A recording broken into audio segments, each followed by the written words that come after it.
Governor started the project of collecting used books for shipment to British territories where books were in short supply. In 1980, the first trained librarian took over the running of the public library. Radio Cayman's Historical Vignettes was brought to you by Rotary Central. For more than 110 years, Rotary members have used their passion, energy, and intelligence to take action on sustainable projects. It's all about humanity.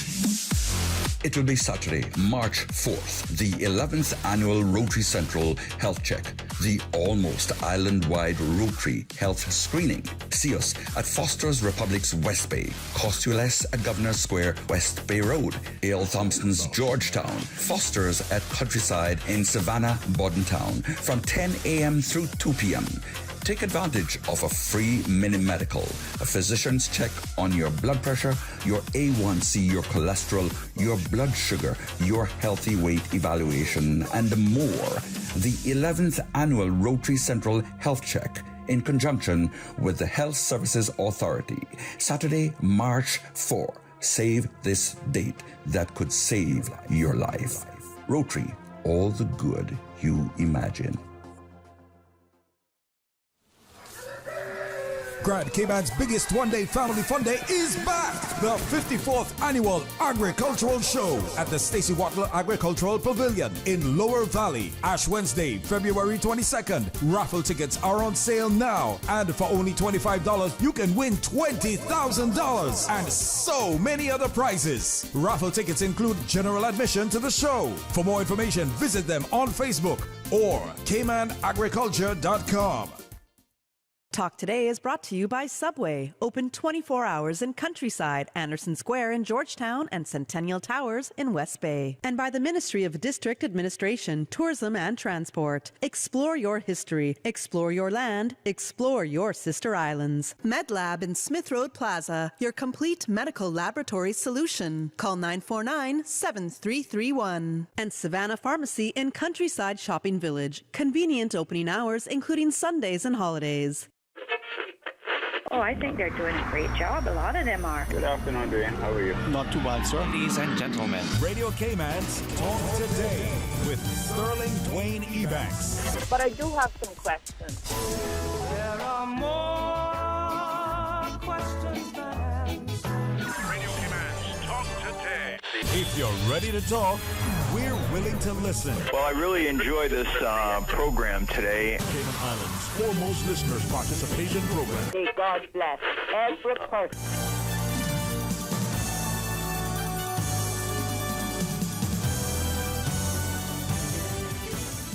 Hey, good afternoon and welcome. Thanks very much for joining us, and thanks to the opportunity to speak to Mr. Tim Austin, the Deputy Director over the Department of Environment, as we continue discourse on alien species and the regulations. So stay tuned for Talk Today. Radio Cayman's Talk Today, the Cayman Islands' foremost listeners participation program. We ask our listeners to avoid statements or comments which are abusive, derogatory, malicious, or defamatory. Do not use any indecent language or make any statement which is false or misleading. Email talktoday@candw.ky or call 1-800-534-8255. Courtesy of Flow, Cayman's #1 network that connects you to your world like never before. Let your voice be heard. Once again, here's your host, Sterling Dwayne Ebanks.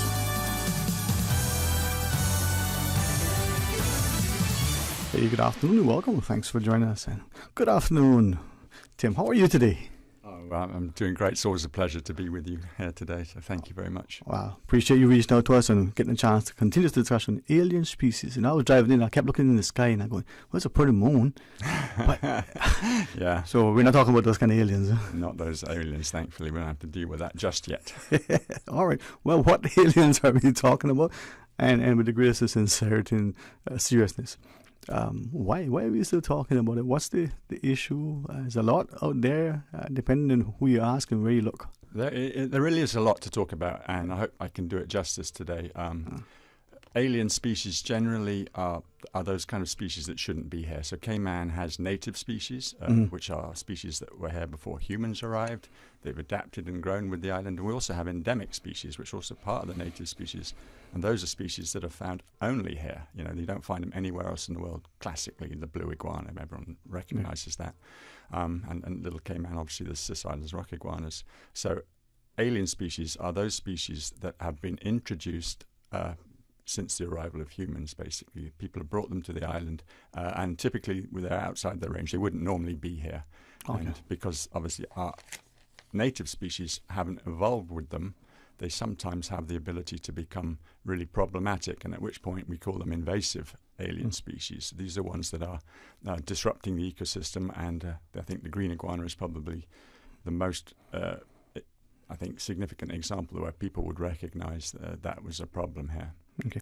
Well, the voice, if you just join us, is Tim Austin, the Deputy Director at DOE, and he will be here only until 1:30. I know you have some other commitments on your schedule, but thanks for squeezing some time in to have this discussion.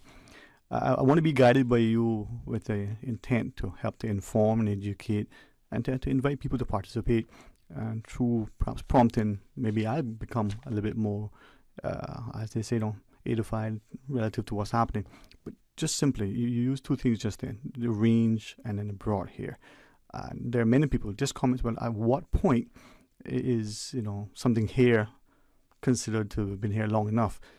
The chickens, not to beat up on them, but as an example, some have said other things. Well, they've been here long enough. I mean, they've been here as long as I can remember, so therefore they must be. But is it 5 years, 500 years, 5,000 years, or it doesn't matter? That's probably a very difficult question to answer because, obviously things arrive here and then have, through evolution have become specifically adapted for living in Cayman. But yeah, I think the human arrival point is probably the easiest definition. Anything brought here or arrived after humans, 500-600 years ago, then is likely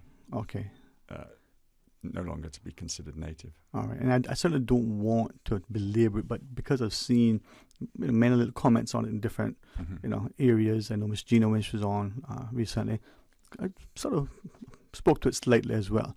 But then again, I keep thinking, at what point are we looking at the things that are brought here? And at that point, one comment I saw somewhere online, I was just trying to look for it so that I could reference it much easier, was, well, how do we know that, when people came, that this thing wasn't here then? Or, how do we know that, they brought it, so to speak? Again, I mean, it's some serious biology. There's simple things like fossil records, which go back millions of years. And then, of course, there's evolutionary biology. There are people looking at the way species differ and when that likely happened. So we get subspecies. I believe, like the Cayman parrot is a subspecies of the Cuban parrot. But there are geneticists, biologists, people really looking at this in detail, so they can say quite confidently, that a species is a native species. There are interesting things happening now with the advent of kind of habitat destruction around the world. We do see creatures that are extending their ranges naturally, and that becomes difficult. There are birds arriving here that wouldn't normally be here, but due to the changes in their homeland, they're extending their ranges and they are coming here. Right. We see that also now. I mean, the American and Cuban crocodiles used to be here, and that they obviously have been driven to extinction on the island locally, but they still occasionally appear back. They swim across from Jamaica, they swim across from Cuba. So animals do extend their ranges, yes. Yeah, they catch a boat ride, deliberately otherwise. Who knows what happens? Yeah. But that's the second one, the range, and that was a good example. But even on island, I mean, is that range, how important is that in our discussion? The range of the chicken, if you got your front door open, the range inside. If your yard is in a couple of range in the neighborhood. So, just generally speaking, is that word significant? Is it the... Well, so I've been using range really to talk about the kind of spread around the Caribbean or the world. I understand, but we need to, as we get more into the alien species regs, we do need to talk about the movement of an animal. So that's what I want to get to, because it's not just semantics. That becomes critical under the regulations, that their movements are controlled. So when an animal's movements are controlled and it has an identifiable owner, it's no longer considered feral. We're jumping straight ahead. No. But so I mean, we all got about an hour. So but its movements have to be controlled. Okay, so that's why when we say range, in a sense, then if you have, a cat, dog, you need to keep it within your sphere. You need to have control over its movements. Yeah. Right. So farmers are a good example. They have fences around their fields, so it's no longer determined as a wild area because it's managed, it's owned, it's controlled. We know who controls it. The movements of those animals on that land are effectively controlled by the fence. Those aren't feral animals. Those are domesticated animals. All right. And then the word feral. Now, I've had a couple of interesting discussions with people, and people have gone online and looked it up and wanted the definition of it, and some. Oh, wow! It was interesting, and as budding academics, some of us really can get into the minutiae of some things. But feral, there's a perception of what is feral, and perhaps maybe that may not be what is necessarily intended in the. So under the regs, feral describes domesticated animals that there is no identifiable owner for, and that's the critical part there. Okay. There's nobody in charge of that animal, taking care of its veterinary needs, taking care of its movements, its feed, its water. That animal is determined to be feral because we cannot find an owner for it, and that changes its definition from a pet or a domesticated animal to feral. Right. I think most people understand that, but I appreciate you allowing us just for added clarity. And then now the alien species regulations fall under what law? Okay, so the National Conservation Act, which is the main law that we work under at the Department of Environment and the National Conservation Council operates under. They provided the ability for the National Conservation Council and the Director and by default Department of Environment to introduce various procedures to control species if we have to do for conservation purposes, and that largely allows the development of the regulations. But the regulations went further than that. There's been a lot of talk around feeding chickens and controlling people's pets and cats, but really, the bulk of the regs focus on preventing future problems. So there's a prohibited species list. These are creatures that have been identified as potentially invasive around the world, and that it allows us to regulate the importation and potentially the management of those should they arrive on the island. Okay, and then as we go into the break, one maybe last bit of housekeeping just to get people to appreciate what we're trying to discuss. This invasive species and alien species and the like, does it only apply to what I call animals? Does it also apply to what some people call plants? It definitely applies to both. So yes, animals and plants, so flora and fauna. Yeah. And also just to throw in there that we talk about aliens from the sky, but genetically altered species are also captured under the regulations. So these are things that have had their genetics modified to make them either better crops or grow faster as animals. So they're also regulated. All right, and how? I'm glad you referenced that. How would we know that something is a genetically altered species? Generally, you know about it. They, when they're imported, or we'll know about that at that time. So, I'm trying to think of some good examples, like fish that are genetically altered so they can't reproduce.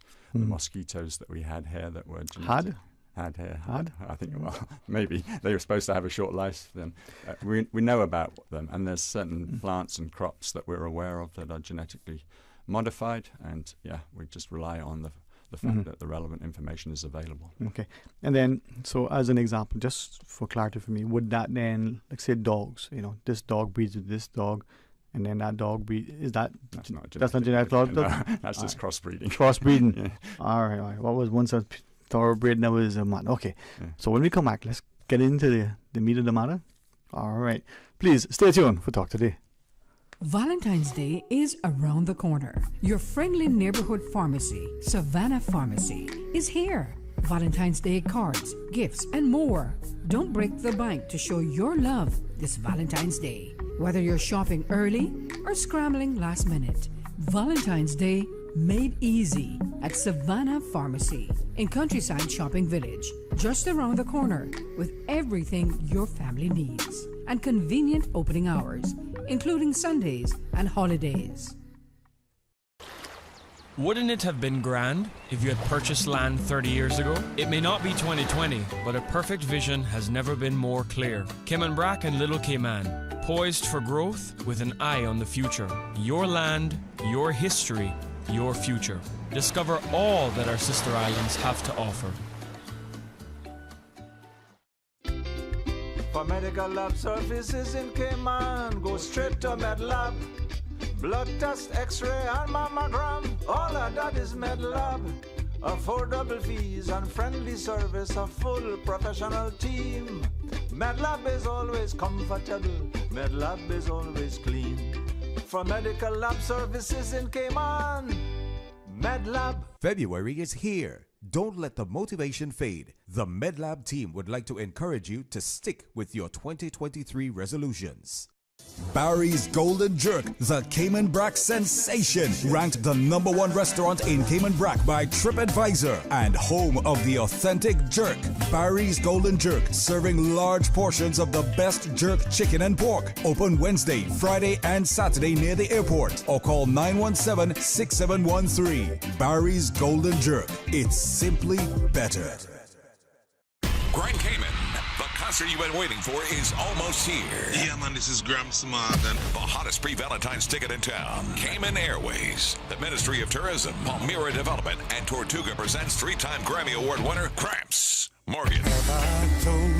Gramps Morgan. What I'm feeling. Gramps Morgan. If you give a little more than you take. Gramps Morgan from the legendary band Morgan Heritage in a special up-close acoustic event. Also featuring James Geary, Terry Williams, D. Doctor, and more. Saturday, February 18th at Lions Community Center. This is an outdoor event under the stars. Tickets are $45 pre-sold. VIP tables available. Get online at CaymanEvents.co or at Mango Tree. Part of the proceeds to Meals on Wheels. Gramps Morgan in concert. Brought to you by Cayman Airways, the Ministry of Tourism, Tortugas Coca-Cola, Stoli, Florida Kanye, Jägermeister, Palmyra Development, The Mango Tree, Radio Cayman, CaymanEvents.co, and Loud Production.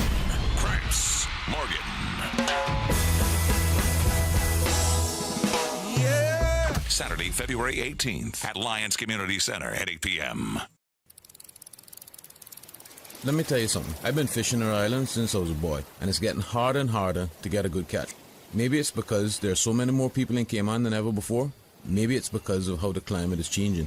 I don't know about that, but I do know that I want to be able to keep fishing and teach my children to fish one day as well. So it makes sense to me that we have certain areas and certain times of the year to fish for certain things.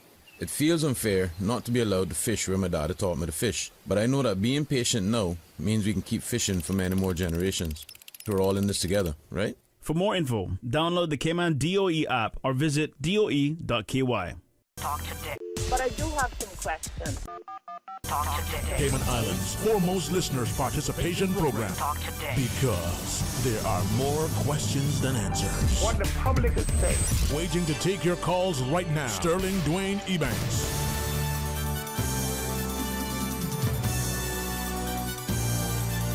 Hey, good afternoon. Welcome back, and thanks for joining us. Thanks to our guest, Tim Austin, the Deputy Director, Department of Environment. Alien species regulations. You think the aliens are green or grey? We're not talking about those, all right? They were green when they were the iguanas. They were green iguanas. So flora and fauna, whether it's a plant or an animal. Exactly. All right. Thanks for getting us, a little clarity. And now, if there was anything that was perhaps as hotly debated and maybe clearly misunderstood, this would rank within that category. Absolutely. With the amount of misinformation that has gone out with these regulations and has been reported through social media and people chatting with each other, there's a lot of misinformation out there. I'm hoping we'll do a good job trying to dispel some of that today. From the department's perspective, what are some of those misconceptions, misinformation, misunderstanding? I mean, this is what it is, but we, the 100,000 of us, we don't seem to get it. What are some of those things that we're misunderstanding? I think, an easy one. Let's pick the easy one, the fine. There was a headline that said you'll be fined $500,000 and go to jail for 4 years for feeding chickens. It's just simply not likely to be the case. The law, unfortunately, is drafted following legal convention. And although at the time we raised it, we wish it said up to or a maximum of, the drafters felt that it should go this way. So it says liable to a conviction and a fine of up to 500,000, but that still remains within the capacity of the judge. Right. And you just don't see that level of fines for crimes. We have much more serious marine conservation fines that don't even come anywhere close to that. Okay. And I think it's important to understand too that the National Conservation Act covers a whole range of scenarios. So $500,000 fine and 4 years in prison sounds pretty severe, which it is, and it's meant to be a deterrent. But we have potential crime. I mean, the famous yacht that dropped its anchor on Georgetown, off of Georgetown, and damaged a huge area of reef. That kind of an offence at that level requires a significant fine. So that capacity to fine up to that amount is in there. It still remains with the judge to determine what's proportionate and reasonable. Okay. So with that yacht, but then was there some sort of freighter cargo vessel in a similar area close to shore that nothing happened? We have had several groundings, most of which have been resolved pretty quickly. Through the threat of potential legal action and a fine that large. So a lot of people want to address the situation themselves, and they pay for the restoration, and they fund our department to work on that. Okay. And then with that sort of, the public's perception, well, it says 500,000, that's what's in the law. With the courts and the legal drafting, knowing, well, this is how it is, as you said, potentially it could just be us as lay people not understanding it. The convention for drafting, that helps to add to the confusion. But if it's potential 500,000, then it's technically, it could be 500,000. It may not be anything, but it could be. I imagine so, but I just can't ever see it happening. Maybe not just irresponsible reporting, whether social media or journalists, whatever, sensationalistic or otherwise. So how do we address that then? Do we just get it redrafted and say, hey, you know what, this is the maximum fine? I mean, get it done right. No, I think people get over it personally, because the marine conservation law previously had that fine in it for decades, since 2000, and there wasn't nobody had an issue. Well, there were people that said you could get fined 500,000 for taking a conch, but people just came to understand what it was about, and I think that will happen with this. The more we can do to assuage people's fears, the more we can explain what the actual reality is, and the more it starts to happen. But there isn't anything in the law and other regulations that say first offense, second offense, third offense. It could be your first offense, and this might be the consequence. I'm glad you raised that. So for feeding animals or feeding wild animals, feral animals, it is a 3-stage event. Right. So the first time you get a warning, and the second time the fine is set to a maximum of 5,000, and then the third time or subsequent times after that, you are potentially liable for a much larger fine, all the way up to 500,000. Although that's let me reiterate, very unlikely to happen or be the case. So, all right. So the fines and sanctions, and what are other sort of areas that may have been misunderstood?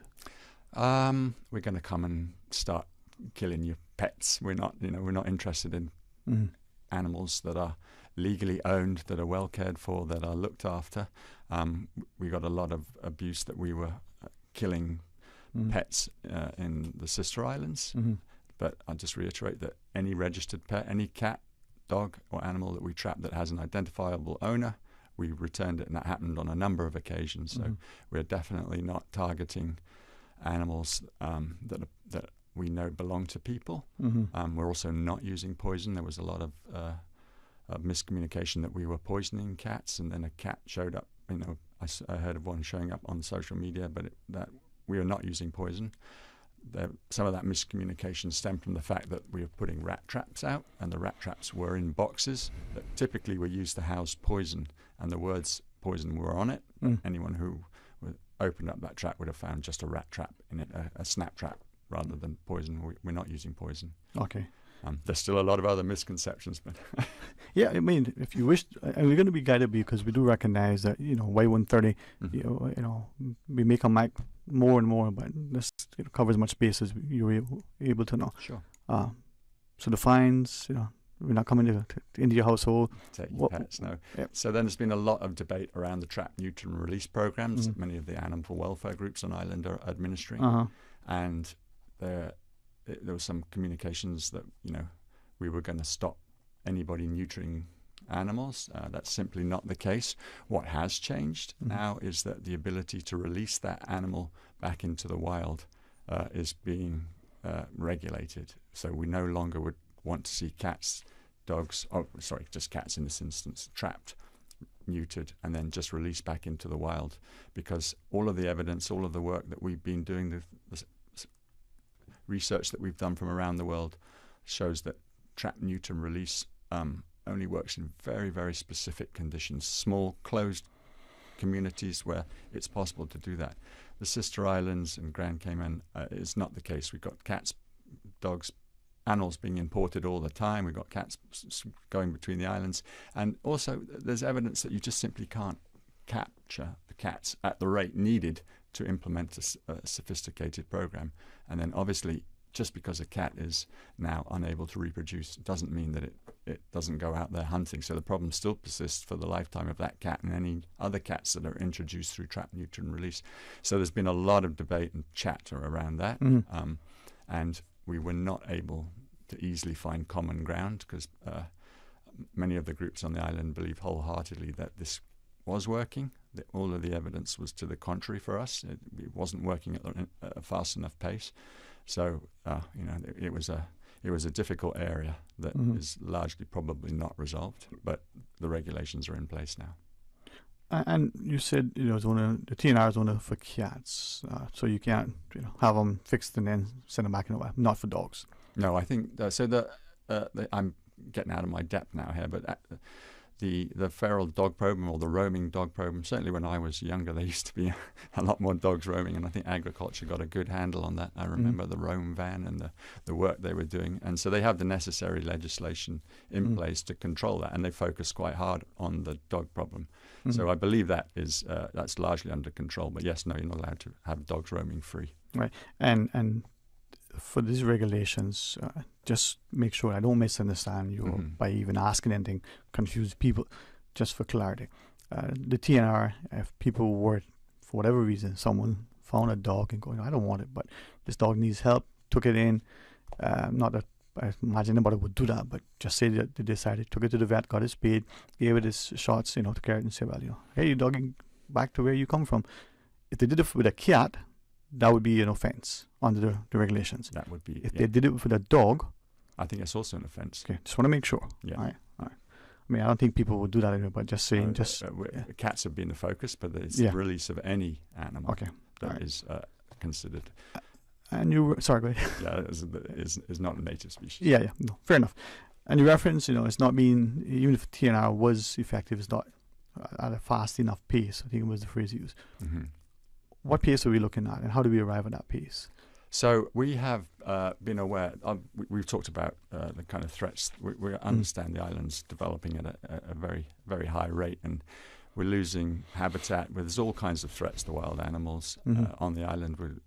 But in terms of specifically for this alien invasive species and for cats, we're seeing examples. I think just before I left, my colleague at DOE was telling me that in 2014, when they did the first Sister Islands rock iguana surveys, that 20% of the animals that they saw out there were hatchlings, i.e. the baby animals. Right. When they repeated that survey in 2019, it was down to 4%. The hatchlings simply weren't there.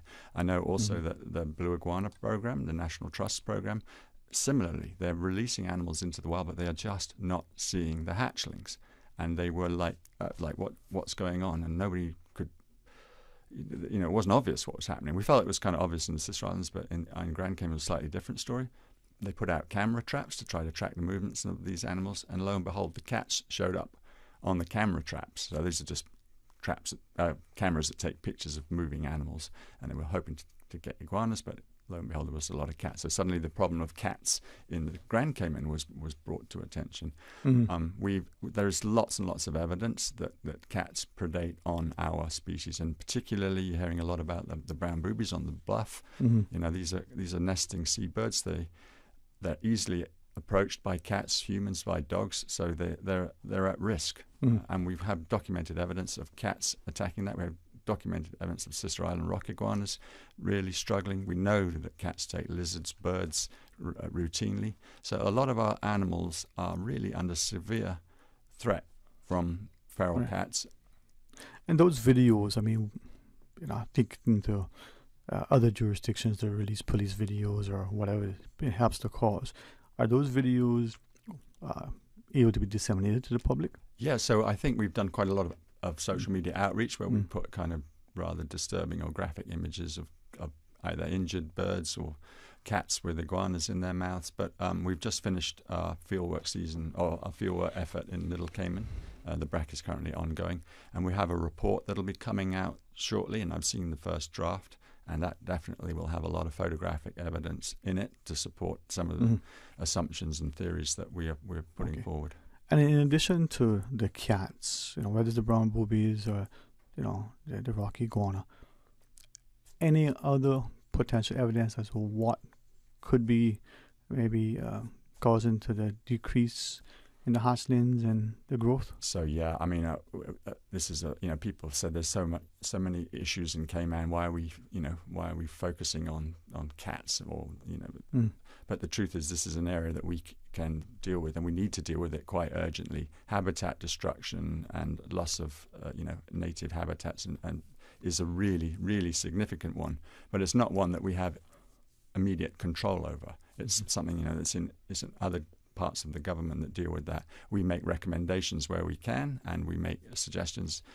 They're not often successful, but it is something that is, that's a really tough one. So habitat loss is something that is really driving these species to the edge of extinction. But on top of that, there are things that we can control more easily within our department, and the impact of feral cats and. So as we go into the break, Tim, cats. What about humans? Whether we go in, to take them because we want for pets, we want to eat the eggs, maybe whatever reason. Any evidence that human, whether tourist sightseeing, someone local to base, that it could be human taking the eggs, or the birds, or the iguanas? So I think traditionally, the brown boobies on the BRAC, for instance, used to be very numerous, and there was an ability for people to harvest the eggs, I think from what I was reading, they were able to do that relatively sustainably. They understood that if you took the first clutch, the birds would reproduce and have a second clutch because they're able to do that, and they would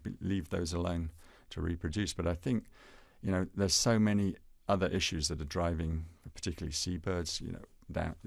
And human disturbance is definitely one of them. We're aware that if you walk too close to a bird, you could potentially flush it from the nest. We're addressing that. We have a seabird conservation plan that looks at trying to establish, protocols for how you interact when it's nesting season. We're trying to have critical habitat introduced so that we don't build right up to the edge of their nests. Control of invasive species is just one of those methods that the regs are dealing with. I believe we have that break. So when we come back, let's just continue discussion. Thank you. Please stay tuned. Valentine's Day is around the corner. Your friendly neighborhood pharmacy, Savannah Pharmacy, is here. Valentine's Day cards, gifts, and more. Don't break the bank to show your love this Valentine's Day. Whether you're shopping early or scrambling last minute, Valentine's Day made easy at Savannah Pharmacy in Countryside Shopping Village, just around the corner, with everything your family needs and convenient opening hours, including Sundays and holidays. Coming in hot. Coming in hot for the Red Dot sale only at Reflections. Red Friday is one day only. This Friday, February 10th, nearly everything must go. Clearance sale on men's and women's shoes. Nike, Reebok, Adidas, Puma, Dockers, and more. Limited styles available. Get yours before they're gone. Spot the Red Dot on any tagged item and receive up to 50% off. Ladies, save up to 50% off on clothing. Just in time to find your perfect Valentine's outfit or Valentine's gift with lingerie and personal massages at 10% off. Save on dresses, blouses, pants, and find even greater savings in our clearance baskets. Men, spot the Red Dot on any tagged item and receive up to 50% off on brands like US Polo, Dockers, and 20% off on all gym apparel. Levi jeans starting at $34. There is something for everyone at Red Friday at Reflections, one day only this Friday, February 10th. Reflections Clothing Store located on Cheddar Road beside the mango tree across from Kirk Napa. Open Monday through Thursday, 9 a.m. to 8 p.m. Friday and Saturday, 9 to 9 p.m. Apply today to the Walker's Scholarship and Legal Training Program. You will join the Walker's Scholarship and Legal Training Program, knowing that you will be offered more, both throughout your time in the program and after qualifying as a Cayman Islands attorney at law. Preparing Caymanians for a career of excellence through mentorship, opportunities, repetition, and experience. Be sure to have your application submitted by 28th of February 2023. Visit the careers section at walkersglobal.com to find out more about Walker's Cayman legal scholarships, articles of clerkship, qualifying work experience, and legal internships. For medical lab services in Cayman, go straight to MedLab. For a full range of medical services, pleasant, clean and comfortable environment, no long lines and affordable fees, visit MedLab at the Smith Road Plaza. Open Monday to Friday, 8:30 a.m. to 5 p.m. and half day on Saturdays. Call 949-7331 to make your appointments. For medical lab services in Cayman, MedLab.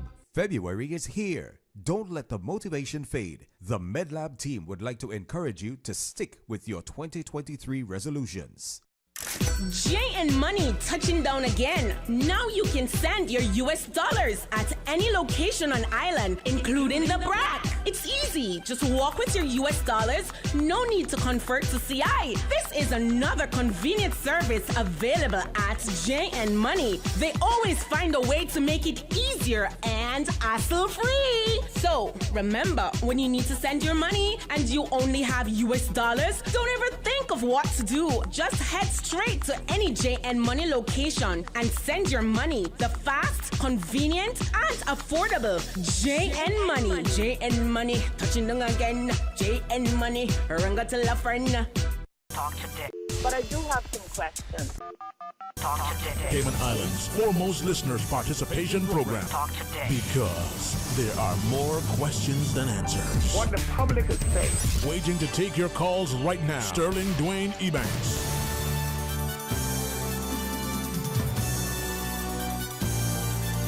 Hey, good afternoon. Welcome back, and thanks for joining us. And in the studio, the Deputy Director over at the Department of Environment, Mr. Tim Austin, is our guest in the Alien Species Regulations. Yeah. Wow. Maybe that'll become the ESR. Who knows?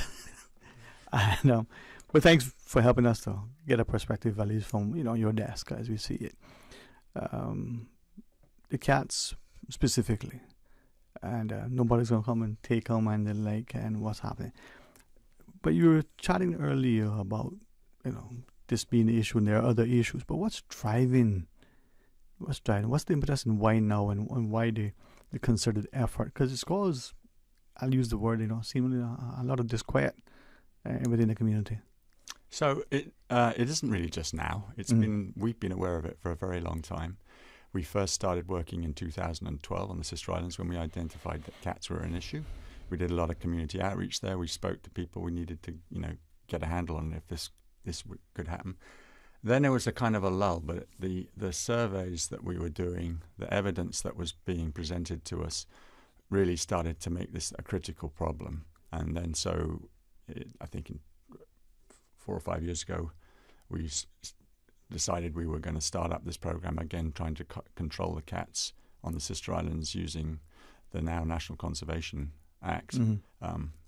But there were groups on the island that were not happy with that, and there was a judicial review that was put on us, and as a result of that, we took an agreement with the Department of Agriculture and the DOE. Both agreed that we would stop culling the cats until we had addressed the issues that had been identified in the JR, and also to work our way through having some regulations that really clearly defined what it was that we were able to do.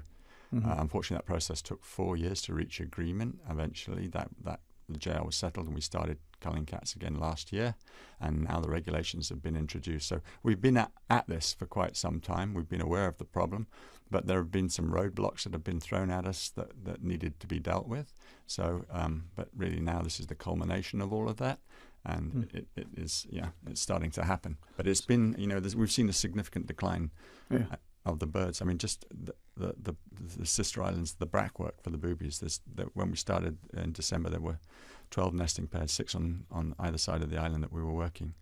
And just in that time, before we really got into it, we lost a mother and a chick to a cat predation event. So now we know that definitively that was the cause of loss. It's pretty looking. Yeah. So the bird, we've done a lot of examination of it. The bird, definitely the chick had puncture marks that matched the exact incisors of a cat, the right dimensions, and we were able to.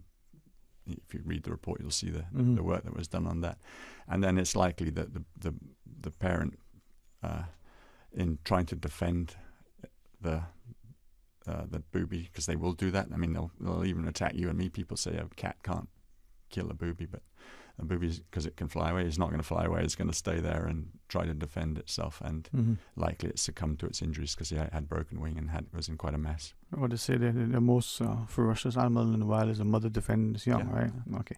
So with that, then you said last year you started, but this is the second month of 2023. Last year, what time? November, December? Was it early in the year the cull started? In June, as soon as the JR situation had been resolved, we went back at it. 3 islands, is it on all 3? No. The focus of this has largely been the work that was started in the Sister Islands and predominantly Little Cayman, because the issue there with the Sister Islands rock iguana was really was coming. So not on Grand Cayman, but it's happening on Cayman Brac as well. So I think there are efforts on Grand Cayman, but not with the DOE at the moment. No. So our focus is Little Cayman and the Sister Islands, but there is the potential, obviously, to work in the protected areas and other areas that need. Again, just asking for clarity. You said there are efforts on Grand Cayman, efforts to cull the cats. Is that what you mean? Yeah. But not by DOE. No. Do we know by whom? By organisations that are legally able to do it. Yeah, we do know. Okay, because again, that was one of the discussions we've probably seen on. The word social media almost seems like, Anyway, so what organizations are licensed to do it? If it's not DOE... You don't need to be licensed to do this now. The regs have allowed people the ability to do this. So people can legally cull cats and chickens? If they follow all of the other elements of the law, so humane treatment of animals, people's private property, if it's... you need to respect plenty of other laws before you can do this. Okay. But yeah, I mean, and I think that has always existed. I mean, the green iguana is a good example. People are out there culling iguanas. But that maybe kind of put people on board. We put a program in place, and people were getting we even call it a bounty. I mean, well, we love fishing. People you can catch fish. No worries about that. Yeah. Okay, and the reason why I'm asking, because I see increasingly the challenge as to maybe what you're trying to achieve, maybe what is happening, people's questions as to why and the like. So that's really appreciate you taking the time to help us to understand that.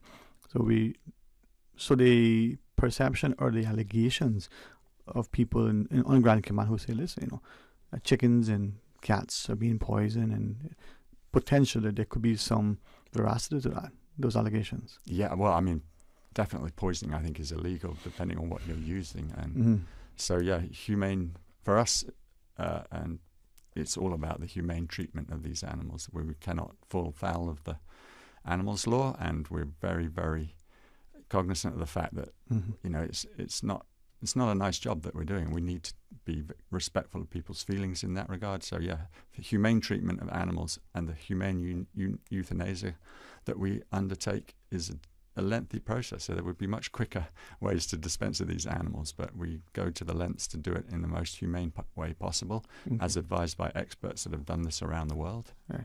Do we know the cost so far for this culling program? So I've seen that's actually another one of the misconceptions. We've seen a lot of kind of wise government wasting money on that. Now, obviously, the DOE is throwing resources at this as well, but we're also fortunate to be funded through efforts from the UK. So the UK, the Department of Food and Rural Affairs, has a program called the Darwin program, and we have partnered with the RSPB, the Royal Society for Protection of Birds in the UK, to collaborate on this grant. So the UK is providing a lot of the funding that's going to this work at the moment for the Sister Islands, and also for How much?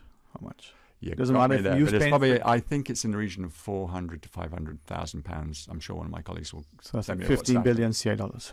No, it's well, we've ever since the UK's excitement with all the prime ministers, I think the pound has plummeted. So we lost quite a bit of money in that regard. So I think one Cayman dollar is the same as £1 English pound almost at the moment. But didn't quite always used to be that. So we've had a bit of a budget cut. Yeah, $500,000 from there, plus our other resources from here. So what we call it in kind. So our staff obviously are paid internally by the government. So there's staff costs. In terms of resources, all of the equipment was largely bought through the grant. So it's typically staff costs and involvement in a project. And okay. All right. We'll try to address some of those other misconceptions, misinformation. Maybe we'll ask a couple of the questions for a bit. Join us after the break. The phone lines are there if you want to call us, all right? Follow Radio K-Man on Twitter. All the latest information, breaking news, community events, and more. Follow us at twitter.com/Radio K-Man. Today's biggest news. Radio K-Man, your voice, your choice. Local, regional, international. This is Headlines from Radio K-Man's newsroom. Today's biggest news. The headline news is brought to you by Health Services Authority. With your latest headlines, I'm Felicia Rankin-Solins. Maples Group is accepting applications for legal and non-legal scholarships. The deadline to apply for the Maples Group Legal Scholarship is March 1st. The deadline to apply for the Maples Group Non-Legal Scholarship is April 30th. In international news, there are strong indications that Russian President Vladimir Putin decided to supply the missile that downed flight MH17 in 2014, international investigators say. The passenger aircraft was hit by a Russian-made missile over Ukraine, killing nearly 300 people. Prosecutors said there was evidence that Mr. Putin decided to provide heavy weaponry to Moscow-backed separatists. There is no suggestion that Mr. Putin ordered the aircraft to be shot down. The Duke and Duchess of Sussex could be questioned as part of a U.S. defamation case brought by Meghan's half-sister. Samantha Markle is suing Meghan for defamation and injurious falsehoods, including claims of being an only child in an Oprah TV interview.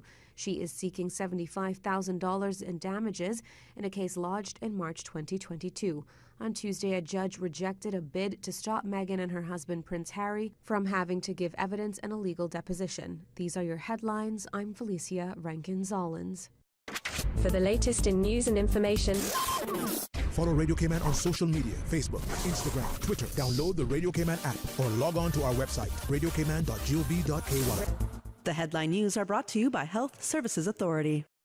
HSA's cardiology clinic is now located at Smith Road Medical Center. Our cardiology team provides expert care and treatment for heart conditions such as coronary artery disease, heart failure, arrhythmias, hypertension, congenital heart diseases, among others. The new location offers state-of-the-art cardiac diagnostic testing, including echocardiograms, ECGs, and stress tests. To contact, call 949-8600. At HSA, your heart matters to us. Radio K-Man is pleased to feature this special Sister Islands historical vignette brought to you by the Ministry of District Administration and Lands. Explore your history, explore your land, explore your Sister Islands. Born in Creek, Cayman Brac on the 25th of September 1939, Henry Mansfield Connolly was the third of 8 children for Henry Kitchener and Olive Connolly, an experienced seaman with 30-plus years with national bulk carriers and doing ship-to-ship oil transfers off the Brac during the 1980s. He was also the founder of C&H Plumbing and an original band member of the famous Brac Beach Boys. During his time home from sea, he studied the art of catboat making and assisted his late grandfather-in-law, Mr. Arthur Dilbert, with the building of many catboats. Mr. Connolly loved serving in the community and was a volunteer during hurricane emergencies and assisted with the hurricane preparations, especially seeing to the safety of the elderly and the community. He would often share his fishing catch with friends and neighbors and bring Christmas gifts for the elderly. He was married to Elmitha Dilbert for 60 years and has 4 children, 5 grandchildren, and 2 great-grandchildren.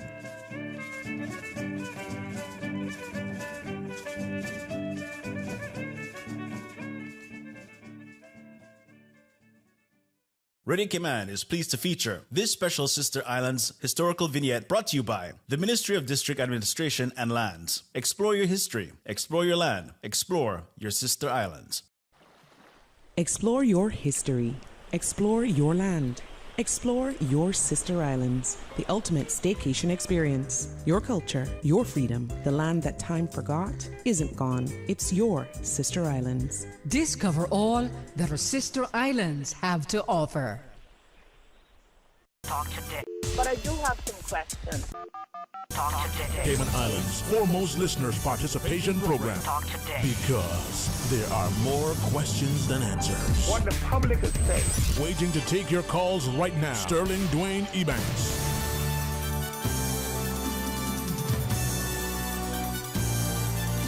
Hey, good afternoon. Welcome back. And thanks for joining us. Tim Austin is our guest, the Deputy Director of Department of Environment. The phone lines are available if you wanted us to test to see if they're working.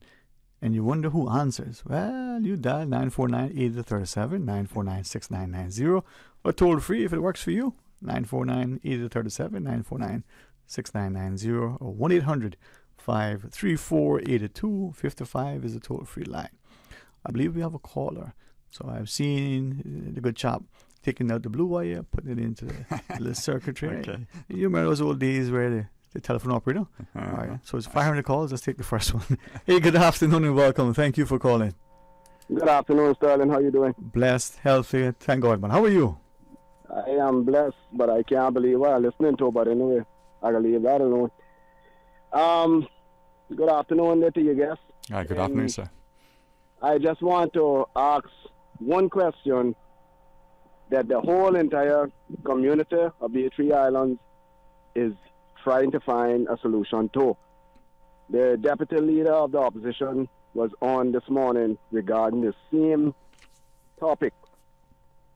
I would like to know for my personal self, where does the Department of DOE have the right to place against the people of the Cayman Islands a maximum fine of $500,000 in order for people to go and sit down, get rid of some stress, and feed 2 wild chickens that they see on a certain part of the island, whether here, Little Cayman or Grand Cayman. I know for certain that an area in Puerto Rico, they have a place designated with feral cats and feral chickens, where the tourists comes and feed those feral cats and feral chickens.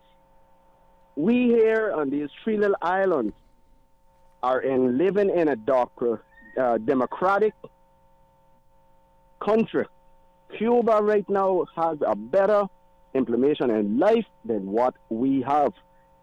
To know that we got to be dictated by people that guessing what they're saying, because I've been here all my life, and I've said it again, when there was nothing on that bluff, I climbed the side of that bluff to get boob eggs. When there was nothing on that bluff, I trade the little walk path to go to that lighthouse, where those birds today are being scattered left and right by tourists, and I have nothing against the tourists because the country has to depend on the tourists. But that was one of the big issues for those boobies to be scattered left and right by people stepping about 2 feet. Mind what I just said, 2 feet from the nest. But you got to tell me that government gonna implement laws into this country to put against the people, the innocent people of this country, such as $500,000 for feeding something that God put on this earth for a purpose to control the bugs. That is my question. Thank you, gentlemen. I will listen for the answer. If you want, I can hold on. Thank you. Well, so where is that fine? I'm happy to address that. First of all, I'm sorry that you feel that this is a kind of a victimization of the Caymanian people, because it's definitely not intended that way. As we were mentioning earlier, the fine does say maximum of 500, or doesn't it? Says eligible for a fine 500,000 or 4 years in prison, and that's an artifact of the fact that the National Conservation Act itself covers a whole range of potential infractions, some of which could be massive. You know, you're going after a corporation, not going after an individual person. Then you're going to need something fairly meaty to deal with. So that $500,000 dollars has been widely bandied around, and the words are in there that that's a potential, but it really is so highly unlikely. And just a point of clarification, although the Department of Environment is the one walking around doing much of the enforcement of this, we don't actually get to impose a fine on anybody. It has to go through the necessary processes, and it's the judge that then says what is the likely fine. And as I was saying before, feeding chickens will not get a fine of $500,000. I could make a very educated guess. I bet on that. It would never happen. Yes, sir. Can I ask one question, and then I'll turn it back over to you? Certainly. If DOE depends on who comes up on the scene of someone feeding these chickens, let's put it for instance, but the end of the island here on the Brock, the West End, that's the tourist part. Yes. And the tourists are eating their meal. They're eating burgers and fries, and up comes a bunch of chickens. And the tourist throws the chicken fries. What are the DOE officer is going to do? Okay, so the law is quite clear on that, actually, and I'm glad you brought it up because we need to get this out into the public. So in the specific instance, somebody that knowingly, that's another big important part, knowingly feeds a wild animal at that point, is the first time you get told, you get given an order to stop doing that. Please don't do that. If you then continue to do it, the second offence is a fine of a maximum of $5,000. So you're not eligible for the $500,000 fine at that point. On the third or subsequent events, then yes, it does become likely that the fine could be increased higher than the $5,000 amount. Probably unlikely as well, but there is, so that provision is in there. But also the fact that the law has come into effect the 3rd of February for the feeding of animals, we are still in a catch-up phase. Our officers, we need to operate proportionately and rationally. If you are unknowingly doing this or you're not aware of this, is new legislation, or new regulations, we are going to be in really high education and informing mode. We're not out there to go and shame people and arrest them. That's just not likely to happen immediately. We will be really pushing the education and letting people understand, why it's a problem, because, as you say, people do this totally unaware of the issues that it's potentially causing. So we need to educate people about that. So that's largely where we're at today. Anybody that knowingly feeds is potentially eligible for that 3 stages of some kind of conviction. But we're going to be educating people. So that I don't think we'll even get to that for some time. Yeah. All right. Anything else, my friend? Thanks for his information, his input on that. I will leave that to that, because the closure on what he is describing there's not going to be a closure. It's going to be a problem. And they need to come to a solution. Otherwise, then imposing fines on such a thing as a chicken, it's totally unheard of. And there should be different reasons and different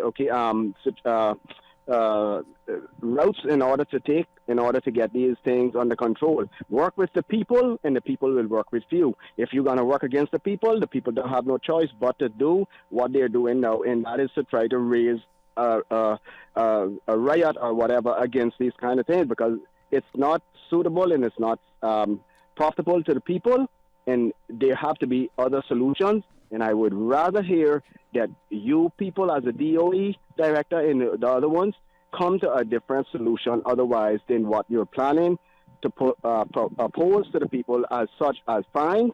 There have to be different alternatives. Thank you very much, gentlemen. Thank you for calling, too. And let's take some other callers. Hey, thank you for calling, and thanks for holding on. Good afternoon. Good afternoon, Mr. Sterling, and other gentlemen you have there. I don't know, I was late in turning on. Okay, it's Tim Austin, the Deputy Director of the Department of Environment. Okay, hello, Mr. Austin. Okay, Sterling has been a lot of chatter about cats and rats, and nothing has been said about the beauty of the booby bird. So I'm coming in defense of the booby. Sterling, I don't know if you ever had a present of the privilege, I guess I should say, of watching these birds and the way they work to feed themselves. They go 30 miles, was interesting. Late in the evening, I say late, just before dark, when they're coming in to go to roost, they come just skimming the top of the water. The reason being that the man of war is circling up overhead. When he spots the booby, he comes swoops down, starts to pick the booby until he or she pukes up what she caught that day. So the booby works hard. It's a beautiful bird. And I wish that, it's been so much chatter about cats and rats and poison and, I don't know, it's getting a bit much now. But I hope that the DOE could arrange meetings on all three islands and see if they can iron this out so that we don't have so many people getting angry. We're all Caymanians, not all, but there's some here who like to call Cayman home. They like it. But like the gentleman that was just on, he, want to make sure that what he feels about the situation is hurt. And I think so. I think it hurt. So I am not going to stay on no more than to say, whatever you can do to protect the booby, please do it. God bless. Thank you all. Thank you very much, sir. And Tim, we do have another caller. Okay, well, I'll just say thank you very much to the gentleman and his sentiment, and we are really doing what we can to protect the boobies and also to get the information out there about what we are up to. So I really appreciate his input on that. Thank you. We're a good team. I was going to say, you can share your thoughts with the call before we go. All right, let's go to the next caller. Welcome, good afternoon. Yeah, afternoon, Mr. Sterling. Afternoon. Yeah, and afternoon to your guests. Good afternoon. Tim. I don't know if you are eligible to answering my questions, and other than the cats and chickens that a lot of people are concerned about because they are least of my worries. And I'm not saying that the fines should be accepted as well, because I definitely wouldn't pay $500,000 for a chicken. And not saying that I will ever even have a first offense. But for the people that maybe don't listen to your suggestions on implementing rules and laws that people don't care about, I'm concerned about the environment when it comes into, you say, a small community. You say, unless it's a small area, you cannot control certain animals in their population. And the groups, I don't know if I was listening correct in the earlier speech when you were talking about that part, but it was like all around the place for me, because I'm worried about the mangroves that you guys are going to knock down if in case you're going to take out of an environment from an animal that you might be scaring away. And in the future, I know a lot about mangroves as well as our marine ecosystem. And what about the corals with the tannins from all the dead mangroves after doing the construction and whatnot of the new roads and the things that are going to be leaching back out into the North Sound and possibly around the island and spreading wild diseases as well, like coral tissue loss disease. And we talk about the loss of mangroves, and they provide a big ecosystem for the environment. They purify water, they sustain structure in the wetlands, and all different things we can talk about, but I always make things a little complicated when I'm talking facts. So can you give me your opinion on these things? Yeah, yes, sir. Okay, yeah. Well, thanks for call. You've raised a lot there, and I think just to use your words, is the DOE concerned? Am I concerned? Yes, we're completely concerned with the rates of habitat loss, and we spend a lot of time working on that, trying to get people to understand the importance of our natural ecosystems and what they do for us. We need these environments to work for us. And so, yeah, we're very concerned, and the department has a lot of outreach. I would encourage you to go on our website and see the kind of things that we're working on. If I am not interested, let's just say not to be ignorant, but I'm not interested too much to be going on the websites and just seeing what you guys are overviewing, and I just want to be involved. How will I be able to do that without being in an ignorant state? Well, it sounds to me like you already understand a lot about how important these environments are. You're Yeah, I went to school for 12 years for no reason. Yeah, well, I think so. It's people like you that talk to other people that really get to drive this, because not everybody feels the same way as you or people are, understand as well. So I think, like me, what am I? Who am I? I think you're probably quite a powerful voice in this idea that we have to change how we live in Cayman. People, people that care about it and express that opinion makes it easier for people to make tough decisions when they're required. I.e., don't knock that mangrove down for development. So I think you do have an important role to play, and your voice is really important. And I heard something in the beginning of the conversation when I turned on the TV a little bit. The TV a little bit late, but I've heard a little bit of the invasiveness of certain animals. Now, if you were talking about importation of certain invasive species, now, if you have, because I understand a lot of the laws are being implemented to the locals. I say locals because it's not only just Caymanians. Everyone here on this island are locals. We're permanent residents as long as we work in here. And I still think that a lot of the rules and regulations for importing certain animals, it has been overstudied for a little bit too long, and I think that there's a lot of responsible people on this island now. I was having a conversation one time, and it's about, I don't want to be misunderstood on certain things, but is it really that it's under the discretion of the officers when they decide on what you're doing is a criminal offense? Because if I am feeling like I'm doing something highly responsible by probably a person that would understand what I'm doing, is that illegal? Okay, so I think you're talking about importation of species that are already. I'm not importing anything, but if I'm requesting to import something and it has been refused by no means. Yeah, so the Department of Agriculture currently issues import permits for species, but they do consult with the Department of Environment. We have species that we've recognized are potentially not good for Cayman. The introduction of the alien species regulations now allows the department to have a say in what those species can come in. Still requires DOA input as well. So there are a list of species that we recognize as difficult. And yeah, if you have one of those species without going through the necessary import procedures and you potentially import something illegal, that would be a problem. But I think the mechanisms are in place for you to be, you mentioned that you're responsible, the mechanisms are in place for you to seek out the appropriate route, Exactly.